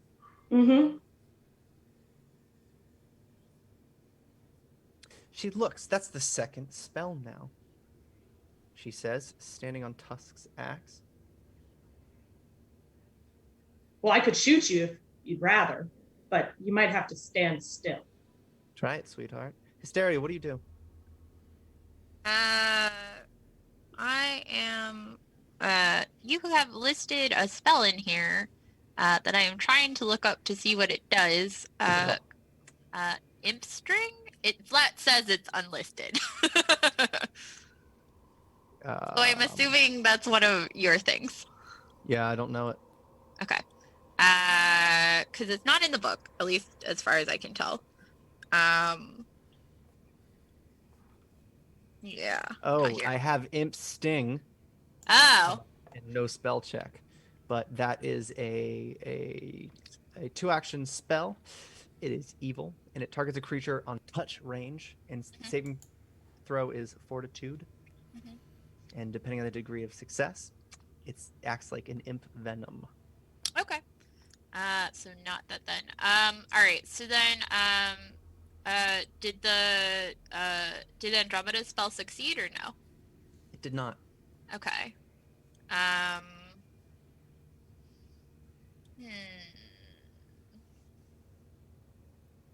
I would like to. I mean, does it seem like do Andromeda and Tusk seem confident that they have this? They've not been able to scratch her so far. Okay. But you do know that she's not the reason why you're here. Yeah. You're here for who she's protecting, and who she's protecting kind of just got away. Okay. Then I'm gonna run after the dude. The map right. hasn't loaded for me, so if you can move me, that would be great. Yes. So as you make your way to the clearing, you notice Nyx is rigging the door that's shaking. People are trying to break it down. No, actually, they're setting a booby trap. But you don't know which direction to go in. 2 sets of stairs bring you higher up into the tower. Alternatively, there is also a 3rd room that has not been explored. What do you do? Can I do a perception check to see if I can hear anything? Yeah. Okay. Oops. Skills.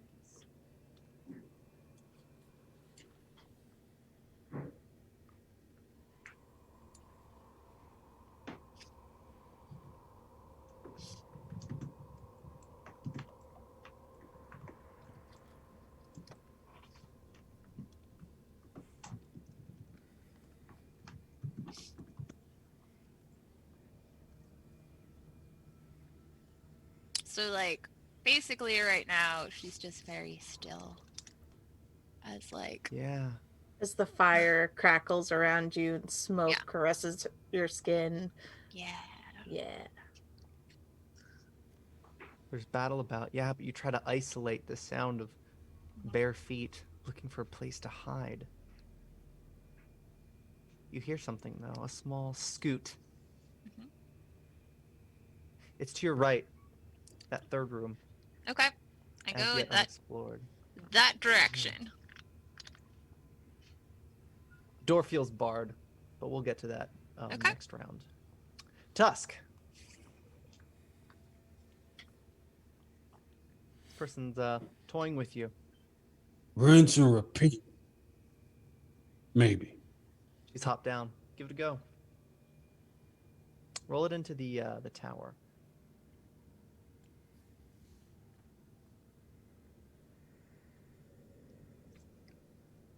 I lost the tower. Grab it. Yeah, I can't find it.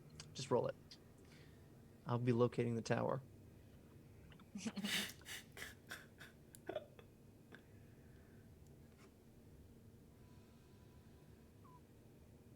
Nope. Tower's there.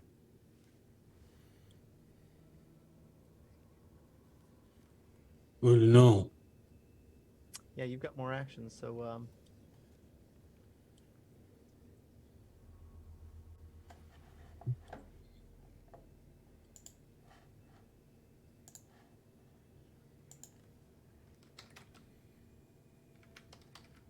Mm-mm. you Oh should have 2 more no. attacks, right? Yeah.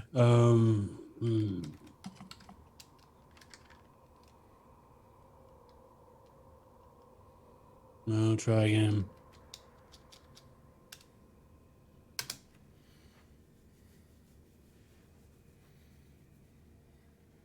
Nope.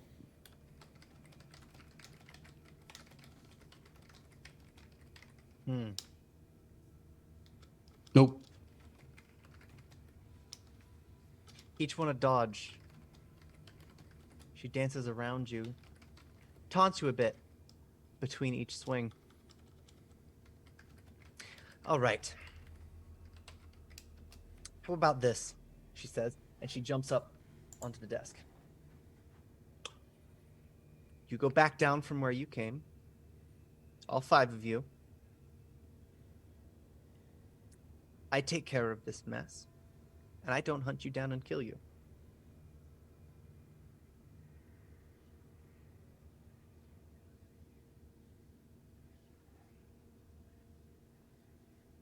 She's just holding her dagger. She hasn't swung at you at all. But there's this air of upsetting hero's confidence. We'll call it. She thinks you're all pawns. By the look that she's giving you. Just ready for you to do exactly what she says. Ezra, at least that's how you feel. Nyx. The trap is set. What do you do? I'm assuming I haven't heard anything that halfling just said. Nope. Because I'm too far away. But you see Hysteria working on the door behind you. Yep. So I'll go help Hysteria. Hang on. I think I got it. And I'll inspect the door. See how it's locked. She would just gesture.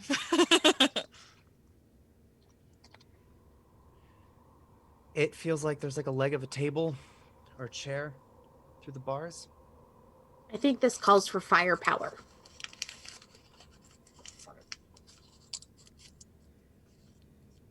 So I will take out the second of my alchemist fire bombs, place it, and pull Hysteria back with me. And then set it off.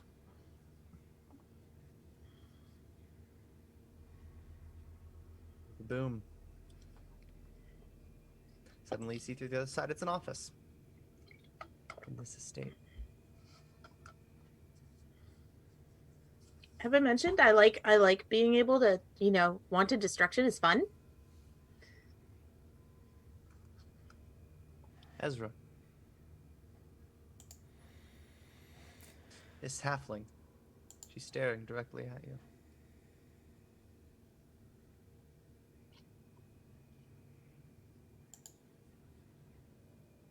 You realize you have to think if you're getting out of this one. Just trying to connect a weapon. It's not going to land on her. She's ready for people like you. You need a paradigm shift. What do you do?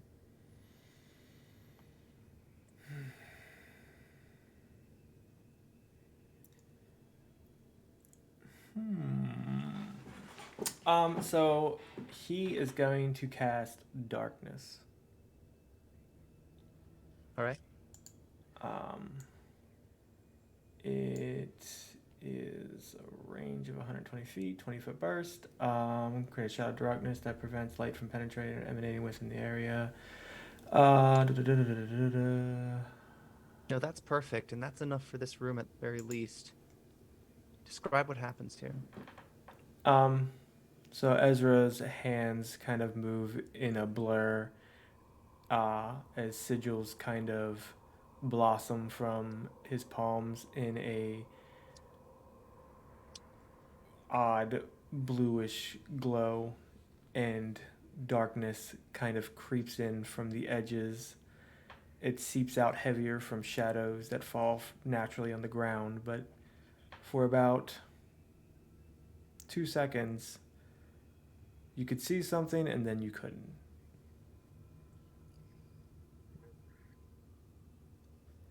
Then all you hear. Dark vision penetrate. Say again? Dark vision.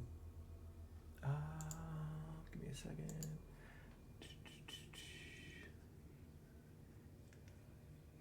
It does not say anything about dark vision. It just says that no light can penetrate from inside or outside. And from outside, it appears as a You can see through it. purely Till it's sheer light. globe of darkness. Tusk, you see faintly the woman, that expression, that arrogance about her, it starts to dissolve a little bit. Her eyes widen, it's adjusting to the lack of light, but suddenly the darkness, darker even than the absence of light. It's too much, she can't see. She starts to back up a bit, finding a handhold on the wall. Grabs How a far does sconce she to move? try to look around. Just 5 feet away, pressed against the So- wall, but you still see her. Barbarian rage, no escape. Triggering action. Enemy moves away from me. I follow. Take a step forward. I will say that you probably could hear the clacking and dragging noise pretty echoing.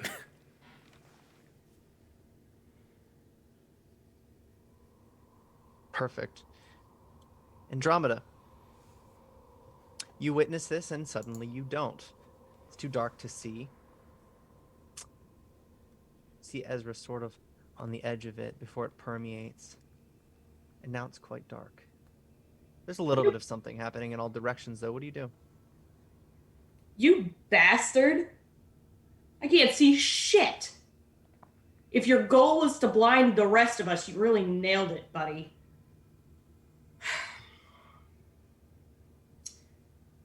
Well...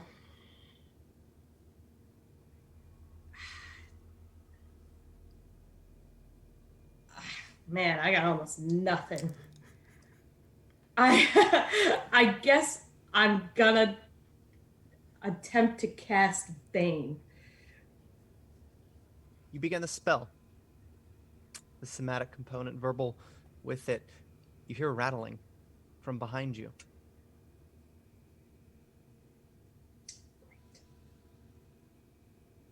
You turn. There are burnt beds between you and the door on the far side, but you see small fingers curling around the underside of the door, trying to get it to open. He doesn't realize that it's jammed.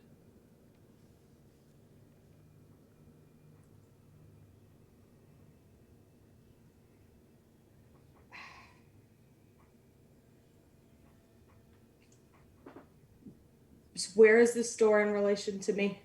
Between So, flaming Tusk is beds? north of you. Okay. In the opposite direction, south of you, a door. You hear grunting voice carrying through the underside of it, and little fingers trying to unstuck the door. He seems like he's in a hurry, and you might have a good guess of who it is. All right, I'm headed over to it. Can I unstick that door myself? Yeah, you have a feeling it goes in the direction he doesn't want. Are you going to kick it? Hell yeah. All right.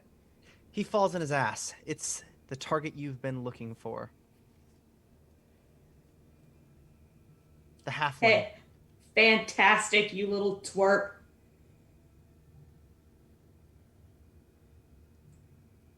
Can I grab him? Yeah. All right, I'm gonna grab him. Man. Anywhere. Probably by the front of the shirt. You pull him up. Hysteria. You see this. As you headed in to search for him, he had been trying to escape. Off the side door. Andromeda's got him. Pulls him up. What do you do?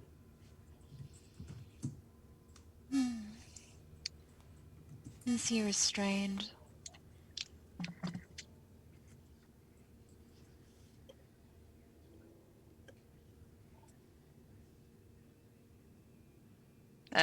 He's talking to Andromeda. Sorry. Well, what do we do with him? We've got him. Let me go. Oh, hell no, buddy. Why would we do that? That was so cute. Wealth. Oh, honey, I have more wealth than you could give me. You I don't don't. need your wealth. You don't know that. The wealth Look, of this plane does not interest me. I haven't seen your faces. This never happened. Just let me go. But you saw the face of the good doctor, didn't you? I don't know what you're talking about. Thou doth protest too much. Is that perception to see if he's lying? Yeah. Okay.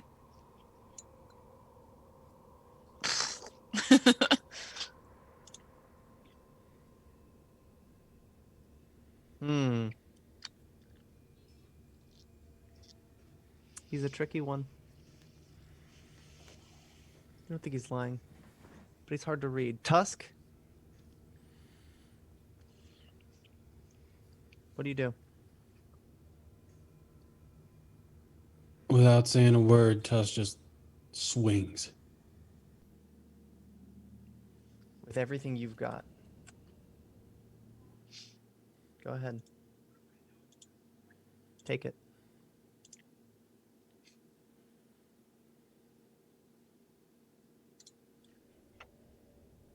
Hit or miss.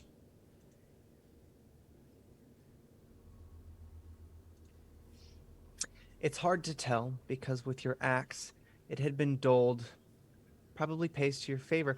The wall behind her shatters with her. She was leaning on the wall, and she dodged. You broke the corner of the tower where she was. The momentum sent her off. She falls. You don't really understand yet quite how far, but she's on the other side of the tower, and then some of the tower begins to cave in over her. You could pursue her if you'd like, but for all intents and purposes, she's been taken care of. What do you do? He'll look and make sure that Annie's all right.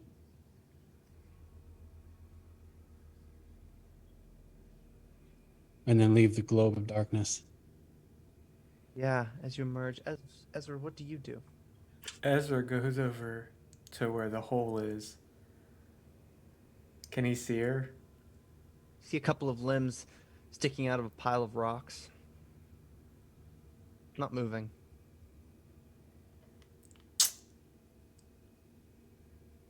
What a waste.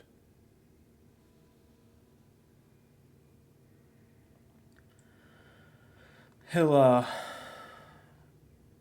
walk back inside. you meet the group. They have a little halfling caught. Andromeda's got him. People are still pounding on the front door, trying to get in. Bring it's him to the trap door? The one that we came out of? Yes. Do you have a way to make him sleep? As much as I love this struggle, Yeah. it would be annoying. No, just let me go. I just take out one of my darts and boop.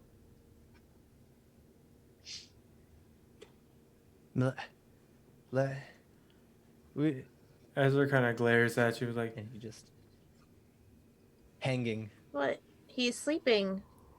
We'll make him suffer more once we get him back to my lab. he just opens Exactly. the door and opens the thing, trap door and scales down the ladder. Yeah. Big guy, you carry him? Oh, if Annie wants to. Fuck him. Is Annie your friend? Oh, yeah. Can I be your friend? Oh, Probably gonna have to nix that one. Yeah, Yes, that's my name. nope. How exciting for you.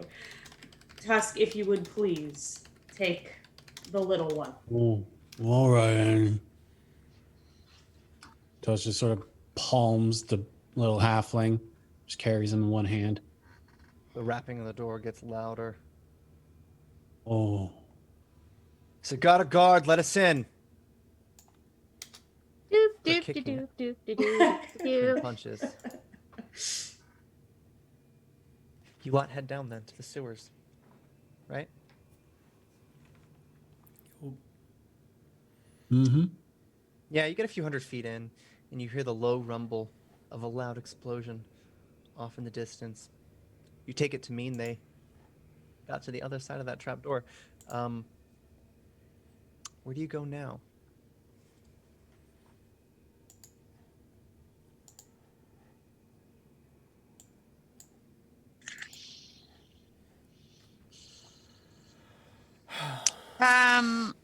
Ian, from my time within the city, do I know of any other safe houses for our certain kind of people? Yeah, that's the trouble here. Is this place? It's they're all good Samaritans. Ugh. It's hard to find Gross. villainy here. Yeah, you know the tavern. It's hit or miss. Sometimes the unsavory types, they overpower the good citizens of Segata. So sometimes you can coerce people into keeping their mouths shut, but once the guards are set on something, it gets less and less desirable over time. You know, Dr. Likogle, however, told you to report back once you've ruined this man. Probably independent of where you do it, but you gotta go somewhere, right?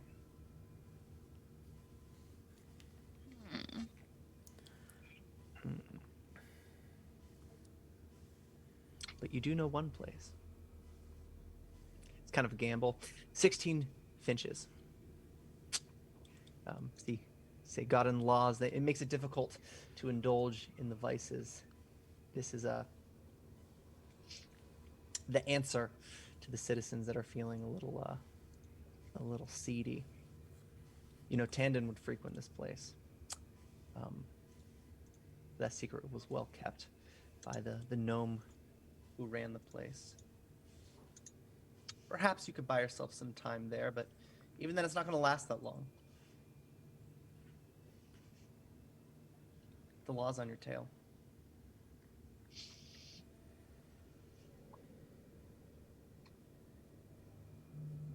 What do you guys want to do?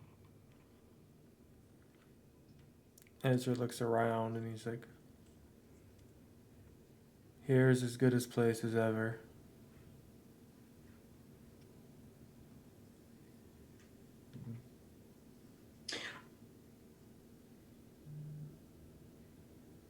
Andromeda, Yes. as an expression. Well, I think my father might just have a safe house. Local. We could get lucky. I'll have to remember where it's at. And who is your father? That's not relevant to you. All you need to know is it's safe and a house. And we could use it to get rid of Yahoo. Are we going? Yays? Nays? I could go without you. We do have him.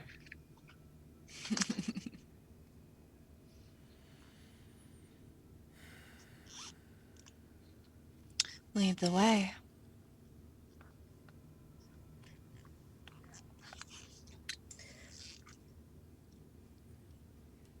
So,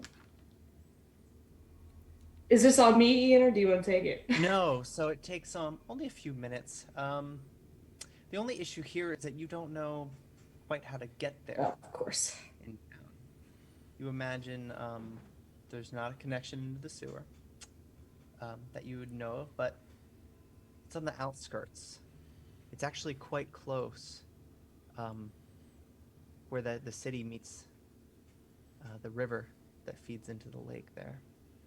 It's a beautiful sight. So north of the central district. You're going to need to figure out a way to navigate in the city streets. Does anybody have any ideas?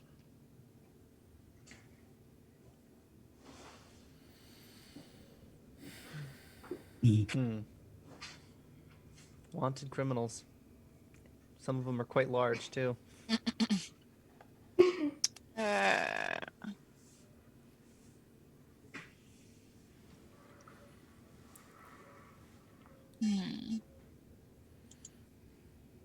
Ezra, what about you?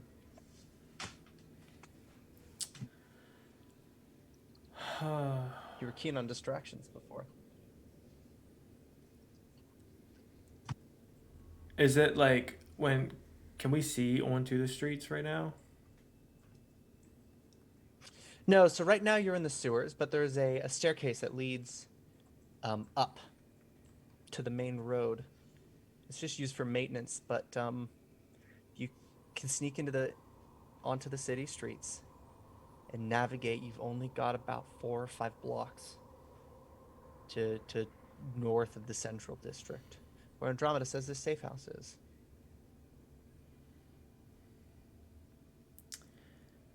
Ezra, he'll walk up, very heedless of the what might be up there.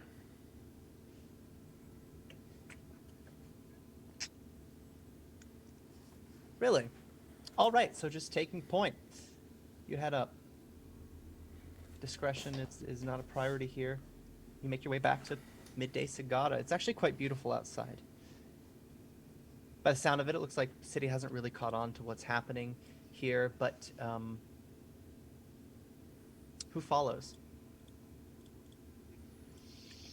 Well, follow Annie. Well, I guess we're going with bold and brash today, so Annie will head up with Tusk following, I'm sure. All right.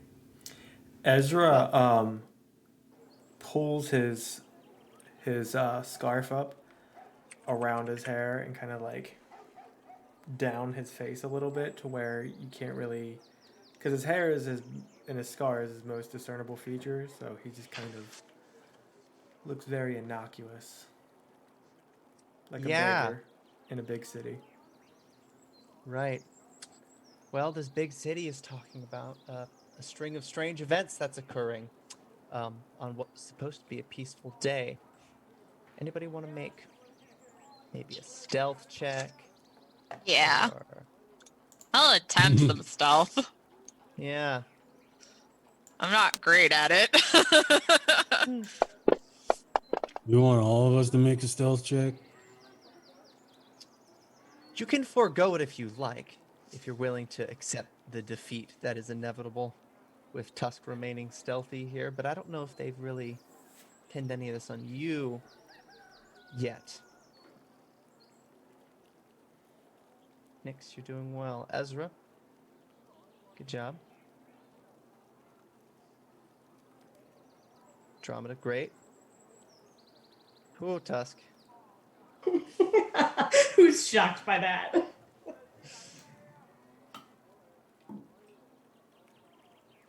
About a block in, Hysteria, you're picked up.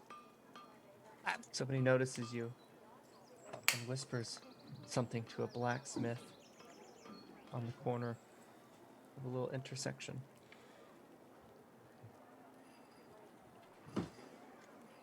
Suddenly you notice people start to stare. Andromeda, this might not be your ballpark, but you know you're not supposed to be watched headed into a safe house. For sure. Yeah. What's your plan? Without telling anybody, I'm just gonna reroute. Throw him Alright. off the tail a little bit. Yeah. That's good, but make a perception check for me as you're routing.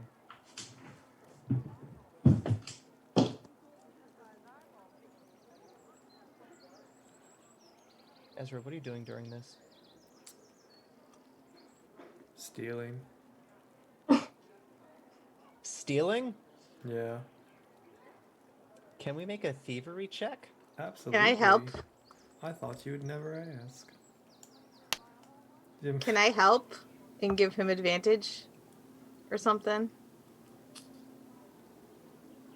Yeah. Why 'Kay. not? I'll give him a bonus.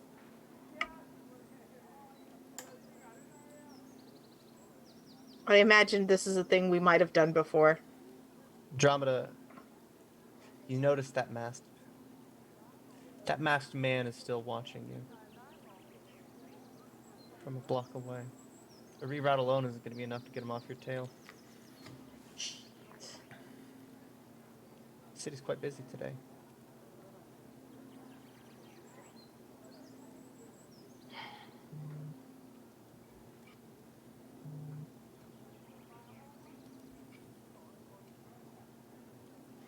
So how'd that stealing go?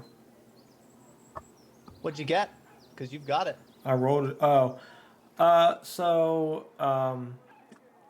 He would have tried to steal something that made a bunch of either noise or an explosion of some sort. A spell bomb. And Little ornate, intricate clockwork piece. seeing as how Inside there's some crystals. Nyx was near him, he would just kind of look around and nod towards them. This should prove a useful distraction. I like it. And yeah, he'll just throw it. Are you aiming for something or are you aiming for people? It's a very busy time right now. Did he see the man in the mask, or was that only in Andromeda? You didn't see. Um, He turned a corner. He tried not to be seen. He would throw it towards the a mass of people. It's easier to slip away in chaos. What happens next? And what happens next is indeed chaos.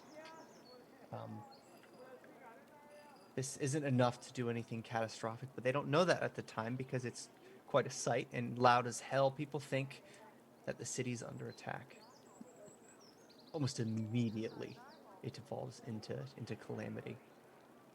People are running all about.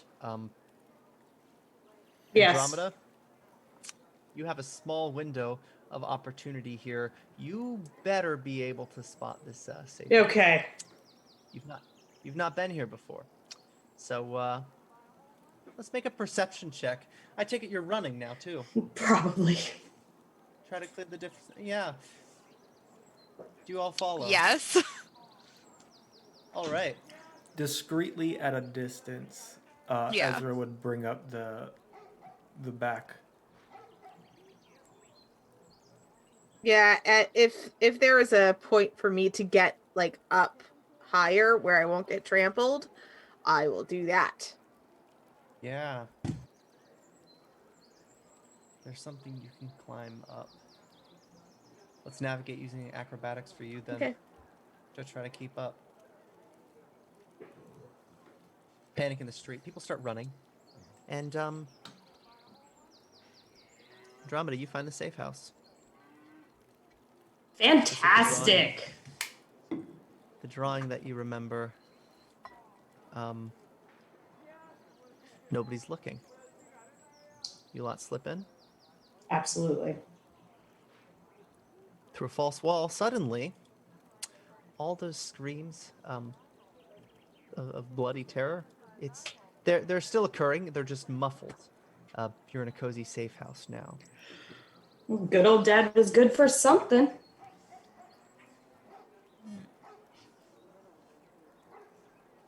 The five of you, quite vile, but peaceful for now. You have some time to kill. You suspect guards are after you. What would you guys like to do? We still have Pim in our grasp, right? Right, yeah. I want to check his person for any scrolls or anything that might look familiar in relation to the doctor. Good, because Juska Ezra would strip him offers the naked. body. I mean, that's fine too.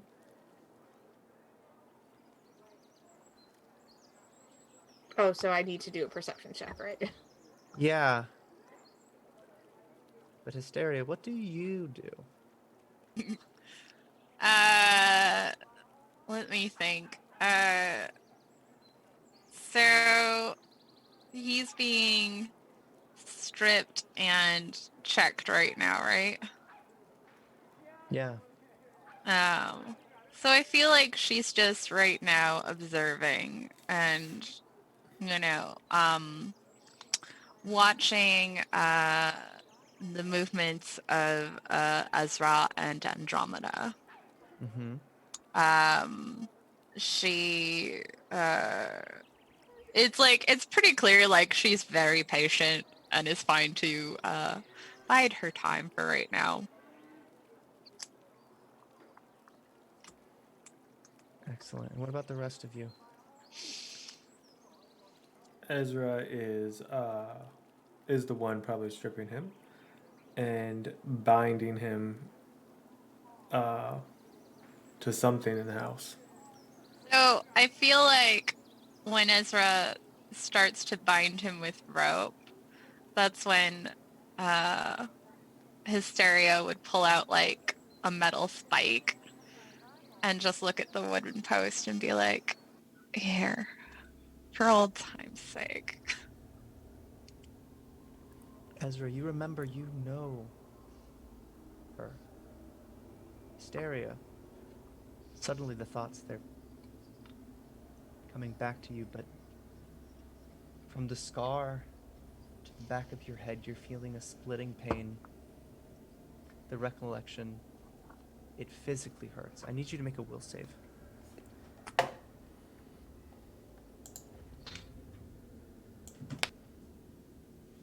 You're connected to this person somehow. You don't remember why.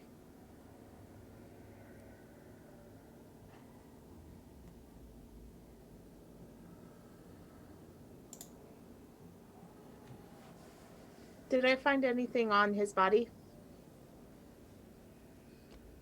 No.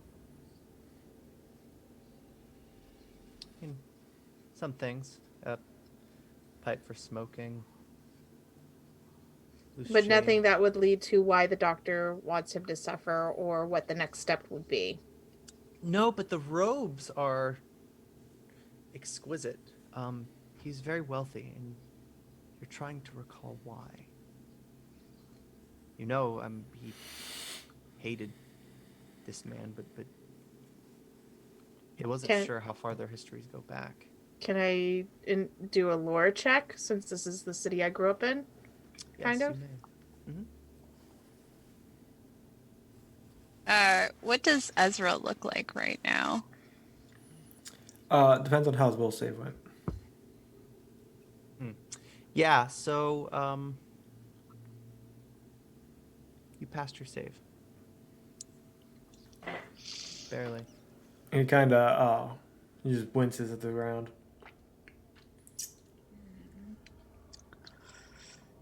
That's it. Lean into it. And she would like place his hand on the spike, like in that like very overly familiar kind of way. You know what you need to do with it. Just release it. It'll feel so good.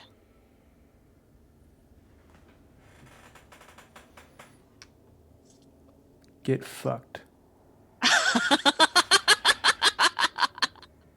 And he'll throw the spike on the ground. Hmm. Scintillating will. It's delicious. I can see why he likes you.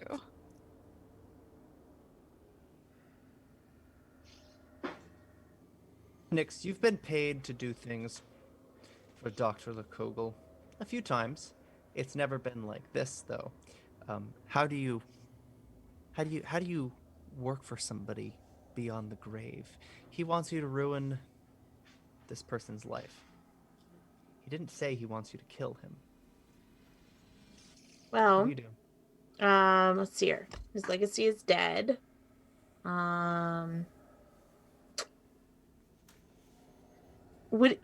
Is he considered pretty? Yeah, it's a handsome halfling. That's a shame. I look over at Ezra's face. I take out one of his eyes.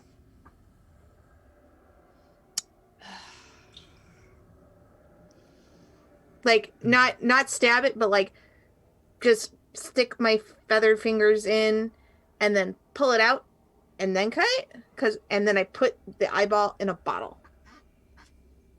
Save for later. Touch is incredibly unrefined. So? He didn't teach you at all, did he? Nope. Self-taught. I could teach you things if you wish to learn. Does it deal with making things explode or liquids that can hurt people? Those are my fun ones.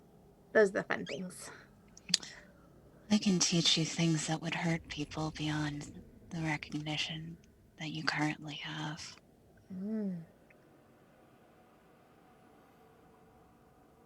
That could be interesting.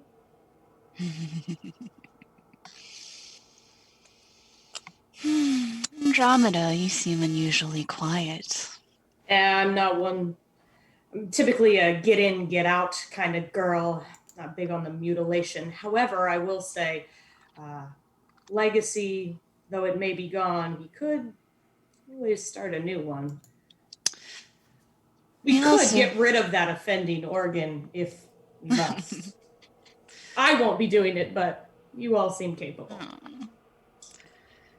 You draw it out like a lover's embrace. If you have it over so quickly, it's unsatisfying. Why pluck an eyeball and just have it be done when he only has two? So fast. In spite, Ezra comes down with a really hard just forward stomp on his groin over and over again. I'm sure that's enough to bring him out of tranquilization.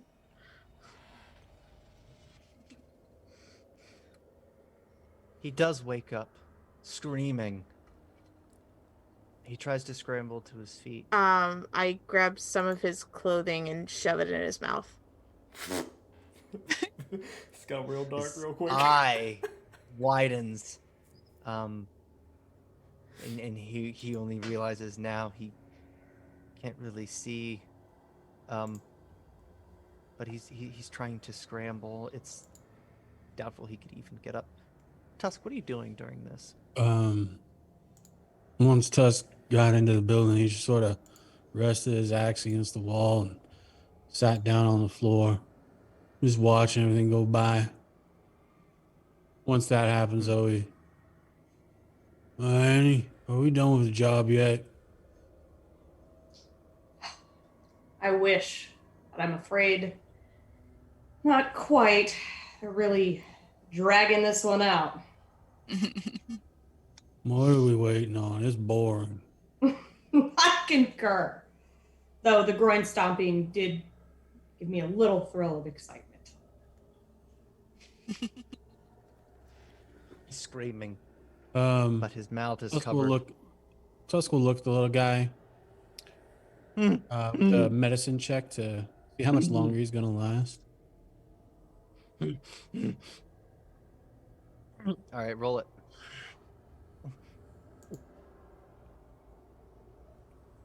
You don't know, but it's measured in hours. I have an idea. He's gonna die soon. I have an idea because he obviously values all this money, right? I mean, everybody values money, but It does have value. My point is, if you want to ruin his life, you take what he most holds dear. Obviously, he doesn't seem that broken up about the loss of his family and his legacy. Perhaps his body we can enjoy to our content, but to truly ruin everything, we should take everything from him, shouldn't we? Can we frame him for the hero's murder?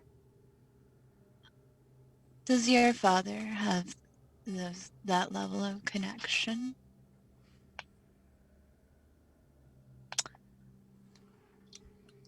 I assume you're talking to me.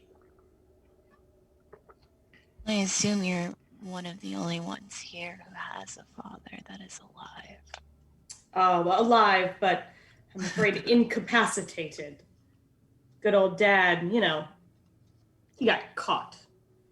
I don't intend to do the same, so I do like the idea of framing Goody Two-Shoes here with the murder of the town's hero. But how do we do it? While I don't have a concrete plan, can I pretend I'm my character and come up with a really crazy one? Yeah, let's think about this. What do we know about this guy? Well, the hero, there are rumors about him. He's quite the charmer. Maybe people were too embarrassed to admit it, but he's been around town. All it takes is a couple of forgeries back and forth, and all of a sudden, this guy's jealous. His title as the celebrity of town, the first Avistani settler to gain citizenship, it's under attack by this young cleric rising up. That's a close case. So I look at Ezra. Letters, jealousy, wanted to be the hero. If it works. Well, unfortunately, we came up with this plan maybe just a smidge too late because, well, now we've ripped out one of his eyeballs and crushed his genitals in, so... It doesn't have to be a waste, though. Zon Kathan gives guidance. Should the sacrifice be worthy? God, she gives me the creeps. I know. But it's fun. So what we could do is have threatening letters in his hand. And I put them back in the tower. assuming that the guards aren't there. Guards find the letters. Poof. So while they're discussing the plan, since it doesn't seem like anybody particularly cares what's going to happen to this dude, Not really. she's going to start preparing him by retrieving that spike. And because again, he's a halfling, right? Yeah. Yeah. Okay. So I assume I can quite easily jam that through his shoulder blade here, like right into the wall. Yep. And she'll do the same on the other side. The clothes, it's still in his mouth, gagging him, or else his scream alone could probably alert the guards to the location of the safe house. And he looks at you with one eye wide enough for two. Those hours are now minutes. To his Did death. you want him dead?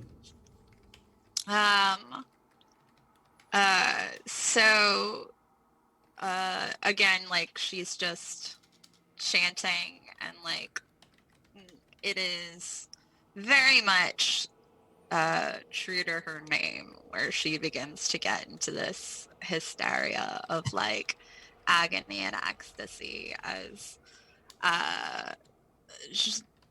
I want to say, Ian, if I can make it so that way, like the divine lances are like spectral chains, if that's cool. Yeah. That's perfect. So like they are again just wrapping around him as she just gets more and more ecstatic. And this time, when it reaches that fever pitch, she takes one of her talent hands and simply reaches up into his chest cavity, pulls his heart from its body, shows it to him, and then crushes it.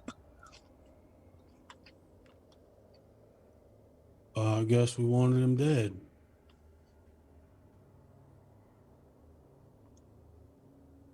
Speak to us. You have ruined him. Death is no escape from that. You'll be remembered for this. Thank you.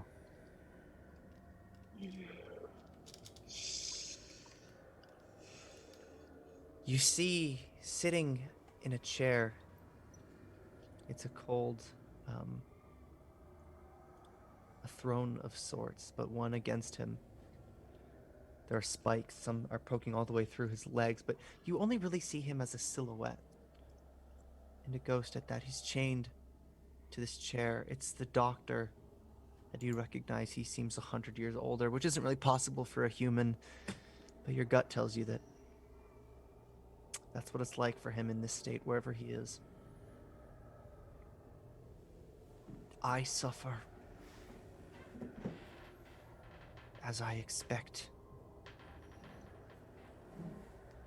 But I've brought you each here because of a greater mission.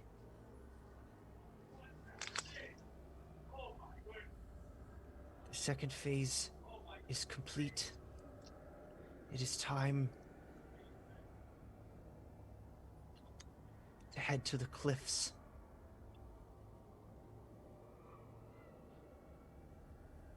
He looks in a direction, as if to seek Ezra, but he doesn't meet Ezra's gaze. He can't see in the room he's sitting in this safe house. Ezra.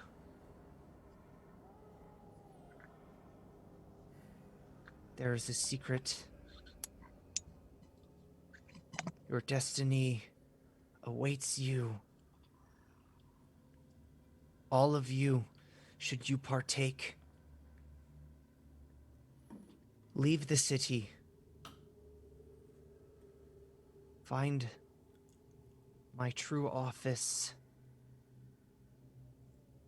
above the waterfall.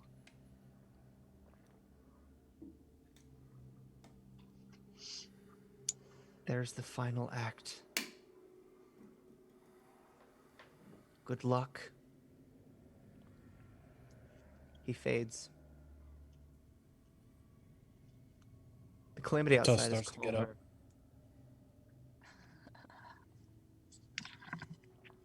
We should sleep here tonight.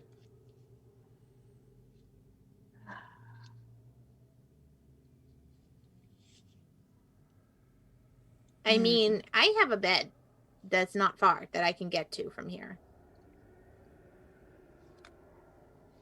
But the guards are aware that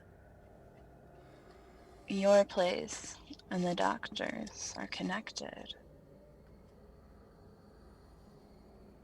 Well, they know that I'm his neighbor. That's about it.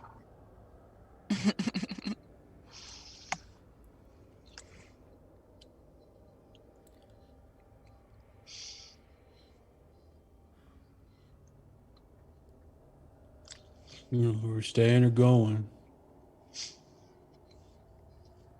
I think here is better than risking interruption elsewhere. Oh, But fine. I think we have the advantage of nightfall. We should probably use that to move out of the city.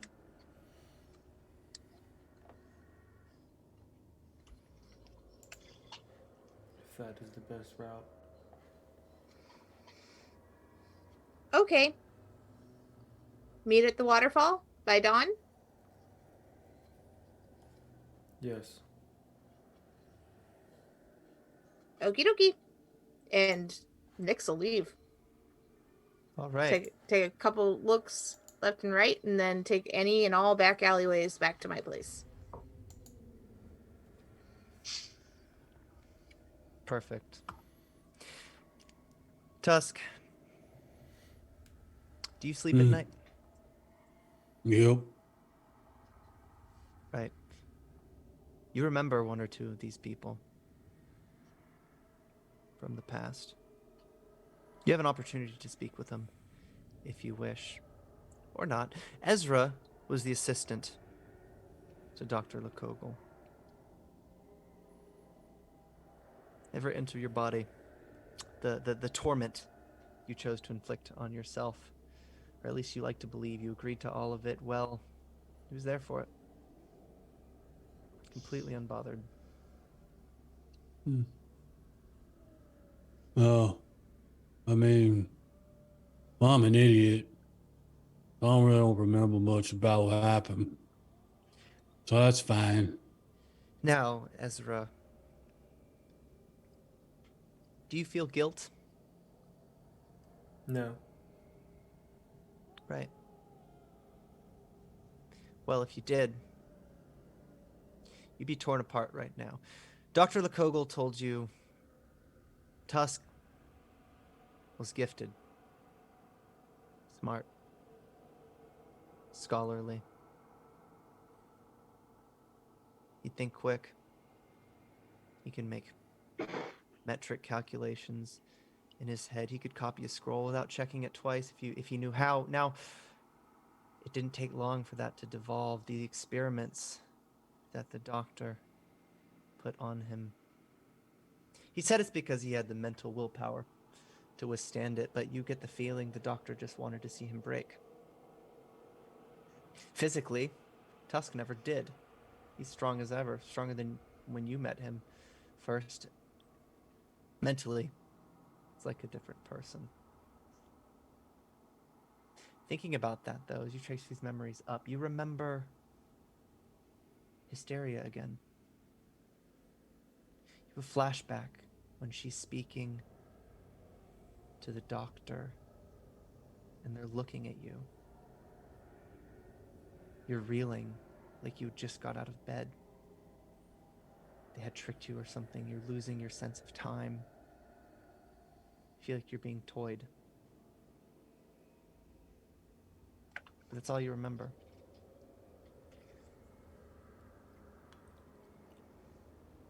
Anything you wish to do before you turn in?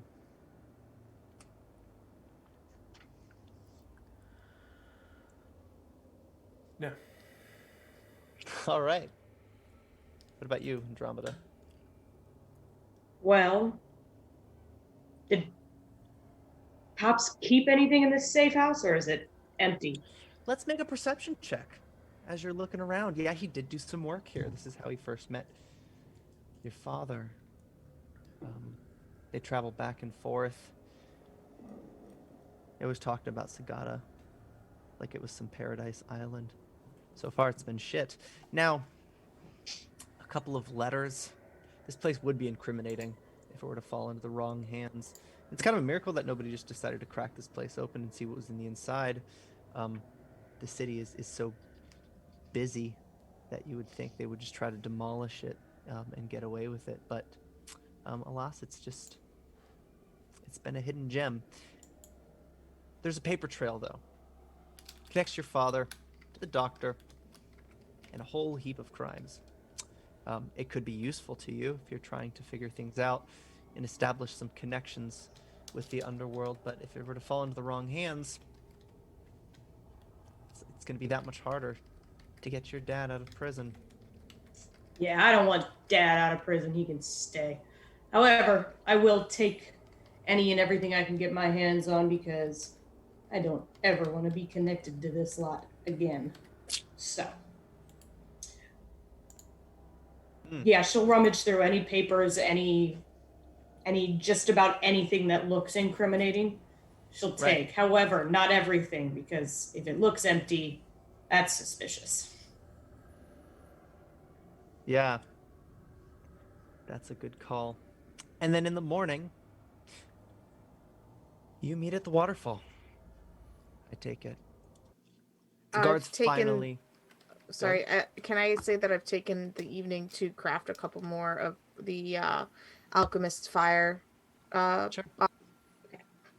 I will also say, Ian, that Hysteria would have taken her time to perfectly dismember the body of Pym and display it in the most grotesquely artistic way for the purposes of when his spirit is transferred to the afterlife. He will have to be reassembled back together.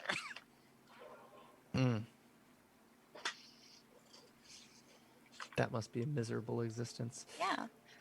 It looks really pretty though. Like there are things suspended on hooks like streamers and, lots of He's a pretty puzzle colors. piece. It's beautiful. Wait till they put him back together just to realize he's missing an eye. In the morning, you arrive at the base of the waterfall. Now, once upon a time, some wars were fought between an avian race of natives and some settlers in Sagata. Structures were built, little fortresses. The war was waged vertically on the cliffs that dot the shore, or at least the coast of Arcadia. One such decrepit fortress, you imagine, is what looms over the waterfall near town. Nobody ever thought much of it. Rumors were that it was haunted or that it belonged to the strange winged race of people that live nearby. Some people say Strix. Some say they're just large humanoid owls, but they keep to themselves. They avoid you. But it's going to be hard to explore. You realize as you arrive, it's 300 feet in the air. You're at the base of the waterfall. There aren't any clear paths to get there. It would probably take an entire day to move around to get to the top of the cliff. I can fly, right? Tengu flight? No, you can't. I don't think, unless you specifically took that with Tengu. Tengu don't actually have full flight. Okay.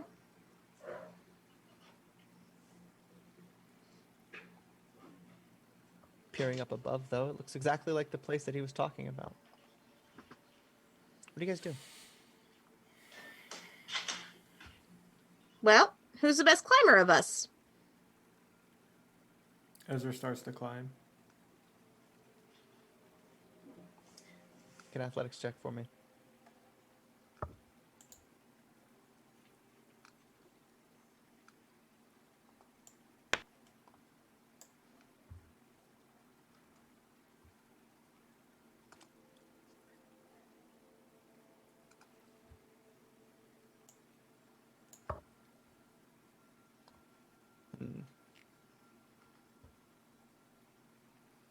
That's a slip. But you're not high up. Make another. Does anybody follow? I will. Yeah. Can I cast Song of Strength and give Tusk a boost to take me with him? Absolutely. Fantastic. Yeah, describe what you do here. That'll be more than enough. That's something you've rehearsed before. Let's see. Ian, is it possible to use my chain whip to Indiana Jones highway up this cliff? I have 1 athletics. That's going to be a little bit risky. But yeah, let's use it as a tool for a bonus. Okay. It's going to take you a while to get up there, but it will help. Yeah. Okay. There are these long stretches. Some structures that have worn down over time. Little bits, cross beams that are still jutting out. You can get a good hold of these chains to move yourself forward, especially with the help of the spikes that hook into it. Yeah, and I've given my god some good sacrifices, so that's gotta you count for certainly something. have. Let's make an athletics check. Oh god. Help me, Lord.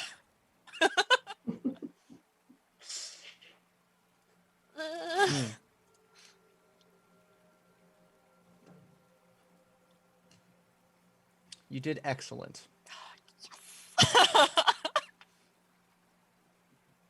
It takes quite some time, but there's an overhang. It's going to be very hard to reach. It looks like some sort of broken down walkway. It's hard to describe. Tusk, I need another check from you to clear it. You're going to be traveling, it's like monkey bars, walking along the underside in order to get in. Ezra had no problem with it. Oh, and you did fantastic. You make your way up to see a type of building you don't fully comprehend. Vines cover the floor. You hear that ticking sound like the recording when he first reached out to you. Mannequins, dolls, statues of some sort. They line the center hall as you walk in, and your boots, they make a hollow sound. They reverberate. All of the windows are shattered. It's humid as hell in here. Hysteria, you know what this place is. Ezra, you don't, but everything about this screams Dr. Likogle. What do you do?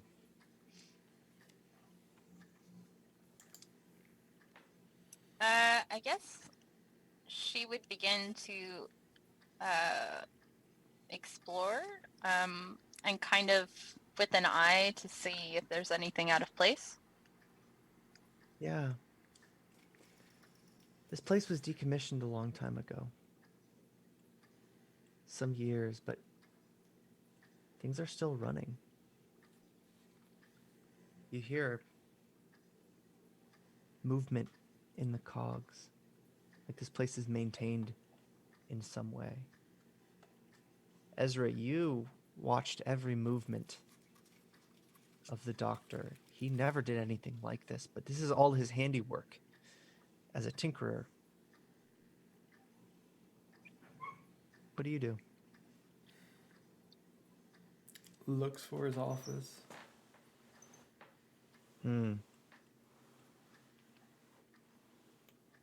There's a door.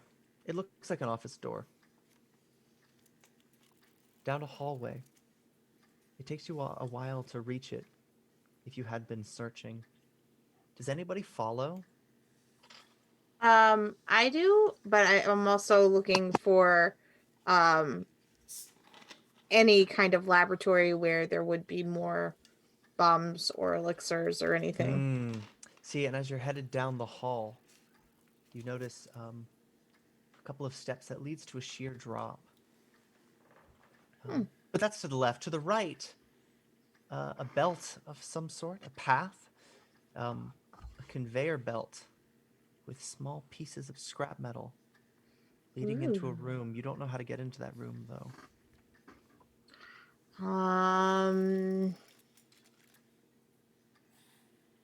Yeah, my curiosity is getting the better of me, so I'm going to follow that. Like, see if I can track where it would be. Yeah. Quite strange. There's no door to it. However, there's an entrance through where the conveyor belt meets this room. It would just be a bit of a crawl, and you would be inside. Okay, I do that. Begins to tinker. Hysteria, what do you do? Where am I right now? Am I still with all the mannequins and stuff? Yeah, unless you wish to follow Ezra. I feel like she would look at all the mannequins, and kind of just give a glance towards Ezra, and then follow. Yeah, so you do see Ezra. There is a domed window on the far side across the clearing. Okay. You can see him entering the office. But suddenly, Okay. one of the mannequins springs to action. Oh. Jumps at you. You dodge. It's the man with the mask. He sliced at you with the rapier. You got lucky, though. You see now the toppled mannequin where he had been standing in its place. I'm going to roll initiative, but they're not aware of you yet. Okay.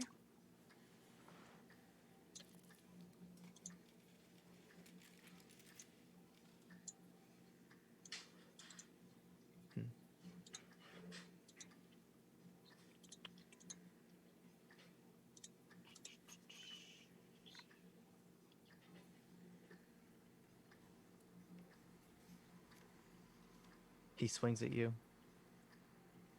25 for a hit.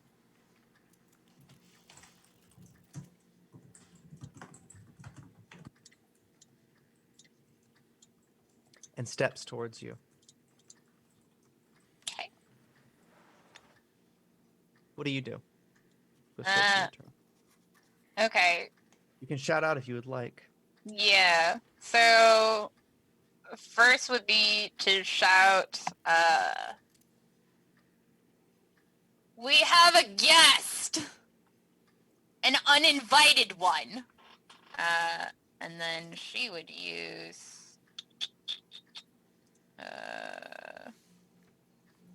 agonizing despair.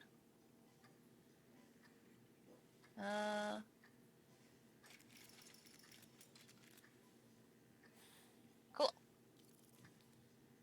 So he does succeed. Oh, To save. he succeeds? Yep. Ah, dang. Okay. It's 21 versus the 22. I think you have an action left. Okay. I will then attack.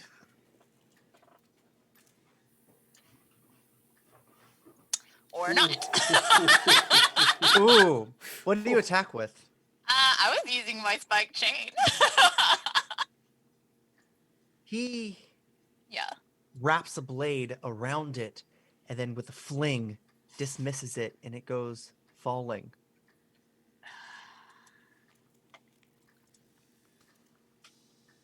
So you don't like toys? We can work with that. Can we? He steps off. He's only a foot away from the sheer drop that would kill him. Nyx, it's your turn. What do you do? Can I see where they're at? No, but you heard it and you know where she was before you So departed. can I then move back out of where I was and come out so that I can get a line of sight on him? Yeah, so you're in a hallway. You could round the corner to get the line of sight, or you could come Mhm. out on this walkway if you're trying to be quicker. It's up to you. Come out on the walkway and then do a blow dart at him. All right.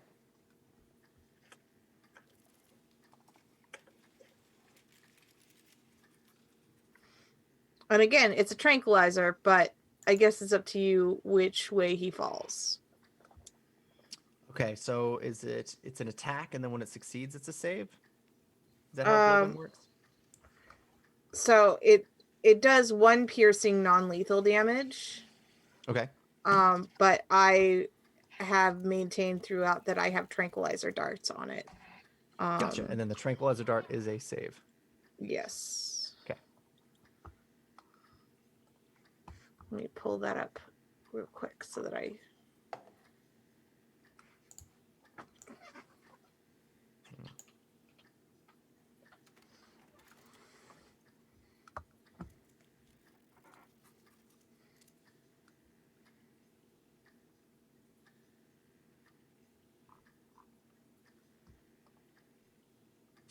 21 versus the DC.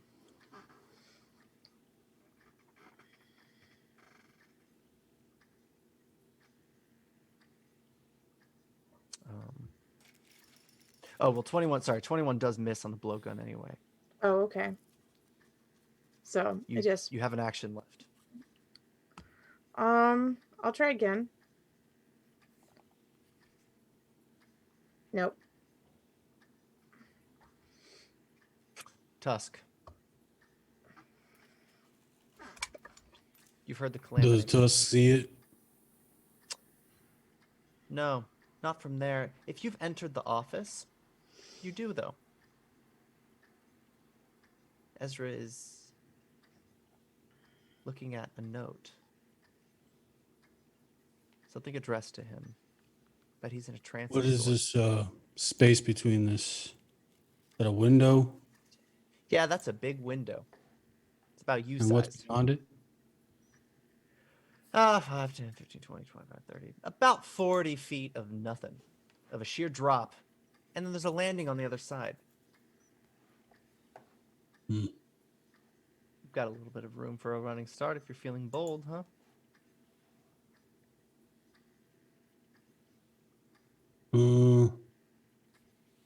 Andromeda, you see Tusk is debating this.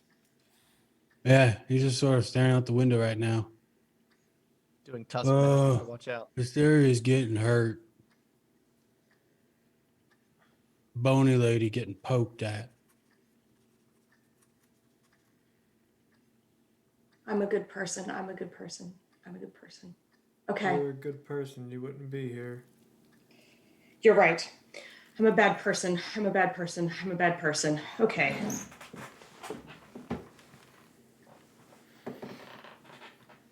Do what you have to do, Tusk. All right. As he starts spinning with his axe like an Olympian and just chucks it at the target. Make it as a melee attack roll on him. You should be able to target him. Mm-hmm.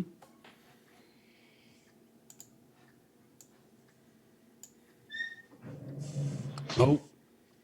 Can I spend a villain point for that, or does it have to be Tusk? It would ruin his day. Go ahead. All right. Go ahead, Tusk. Thank Roll again. you. We're awfully villainy. That's a hit. Roll damage. Oh.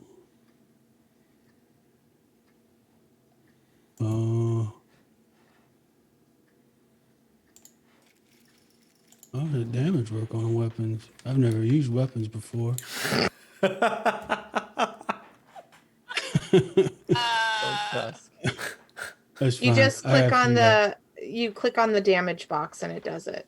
Yeah, just drag it. And it should roll the dice. oh, that's pretty snazzy. Mm-hmm. Fantasy grounds. It's pretty 12 cool. levels. The wizard's not touched a weapon once.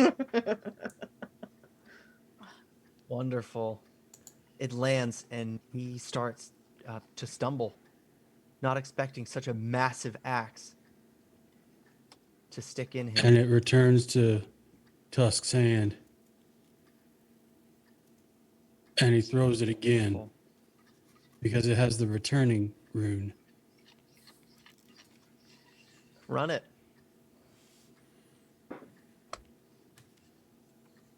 Baffled. He looks at the missing axe that just stuck him. He turns back to Hysteria, repivots, and then suddenly the axe starts to stick out in his back. And he stumbles and then just starts to fall backwards. And the axe returns to The axe doesn't the join axe him on the returns to descent. the Tusk's hand. I got him, Manny. I got him good. Good job, buddy. Man, I'm so Thanks, proud of man. you. I appreciate it. I'll get you food after this. Oh, that's nice. Thank you. Hysteria, you see the conversation happening on the other side of this gap, but you also see Ezra frozen with a letter in his hand. You have a good idea what the contents of the letter are. I feel like she wants to be there for this. It doesn't take long to reach him. I go too, just because after that I've Right. completely forgotten about that room. So He's virtually paralyzed. You know what the letter must say, intentionally or not. Talk to him.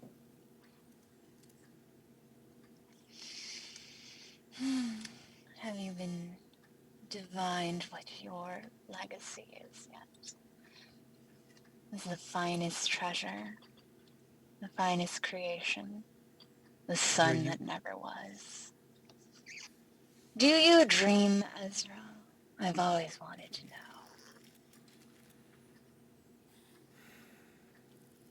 Ezra, you just read the letter, but you don't remember what it said. As soon as you heard it, in utter shock, the memory eludes you.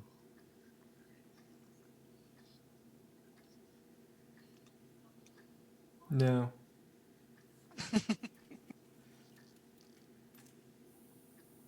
Tusk, Nyx, Andromeda, perception check.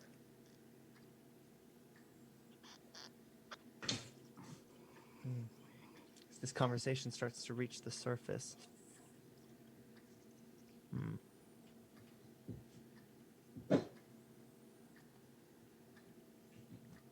Tusk, you get it. This might be the only thing you understand all day, but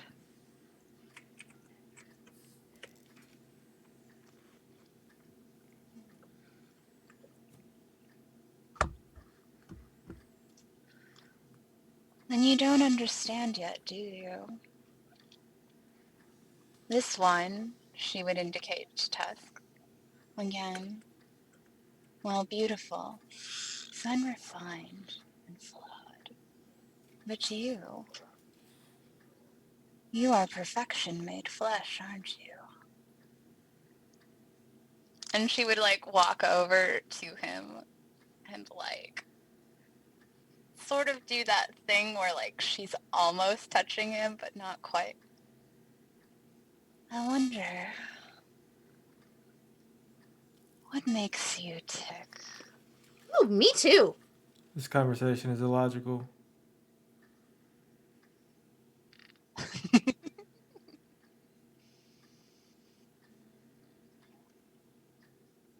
Our goal is to find the reason we came here. Well, let me see that you letter. notice In the corner of your eye, there is a phonograph. Sitting. He likes to leave them about, huh?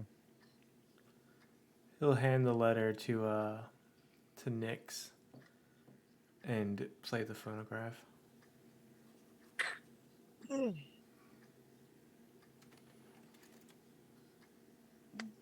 If you found this place, my mission was a failure. But it's not over. We've been waiting. Each of you I have chosen because you are remarkable.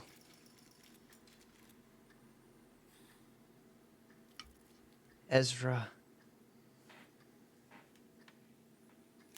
you are the greatest thing I have created.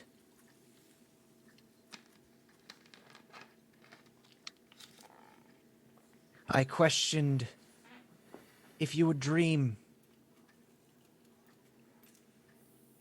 built in the image of a living thing. But you did not. Rather, you made false memories, stories. You believed you are a changeling. No matter how many times I tried to tell you that was foolish, the story fit better than anything. You couldn't understand what you really are. You think you hear the ticking at night. It's not from me. It is within. Ezra, you look down and you see something different. What you thought was cold flesh. Mechanical. Suddenly, you don't feel a pulse. Instead, it was a memory or an illusion or an elaborate lie to yourself. Looking around, this office is decorated with the very parts that made your existence.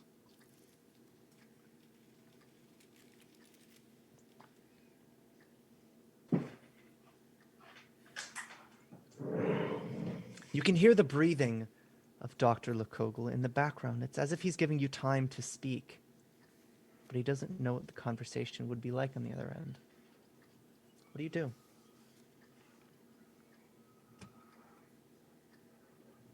He waits.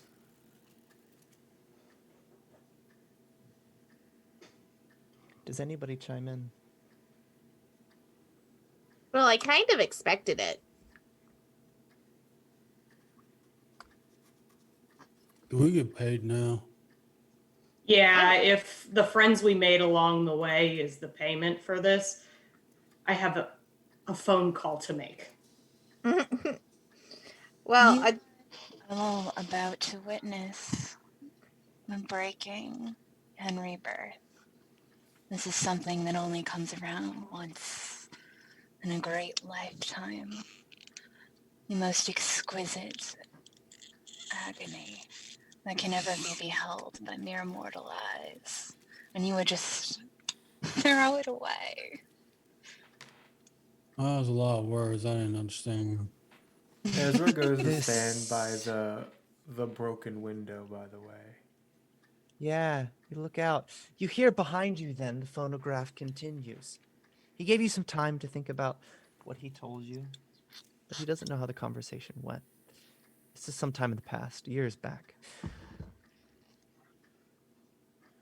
This facility will provide an army, small as it is, custom fit for your conquests. Initially, I saw to it that I deal Segata one final fate in my death. Raze. You are created to destroy Segata. I've grown tired of it, And if you see through, the army belongs to you all. However, an army is not enough. It was not for me. One offer. You may choose it. You may not. The choice is yours. You notice lights in the eyes of the constructs on the other side.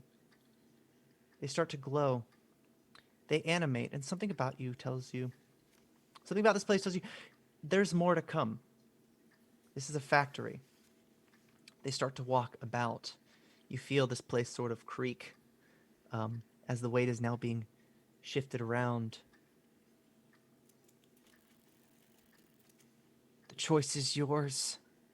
The army will flock to you. But I have more endeavors. Take the leap. You see a ship pull up to the opening. It's levitating. Some engine on the back of it. There's nobody up top. Nyx doesn't hesitate. Nyx goes right for the ship. This is exciting. Some of the constructs begin to move in as well. There's the water. You never failed to disappoint, Doctor. And she would get on the ship. So you notice, though, there's a letter in cursive to your name, handwritten. Okay. And it's I'm not going to open. take that letter. Oh, was there one for each of us? No, No. this looks to be a love letter. Aww.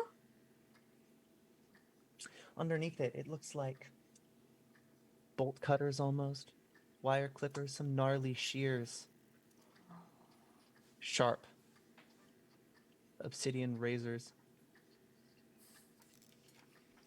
They look like they're for cutting bone.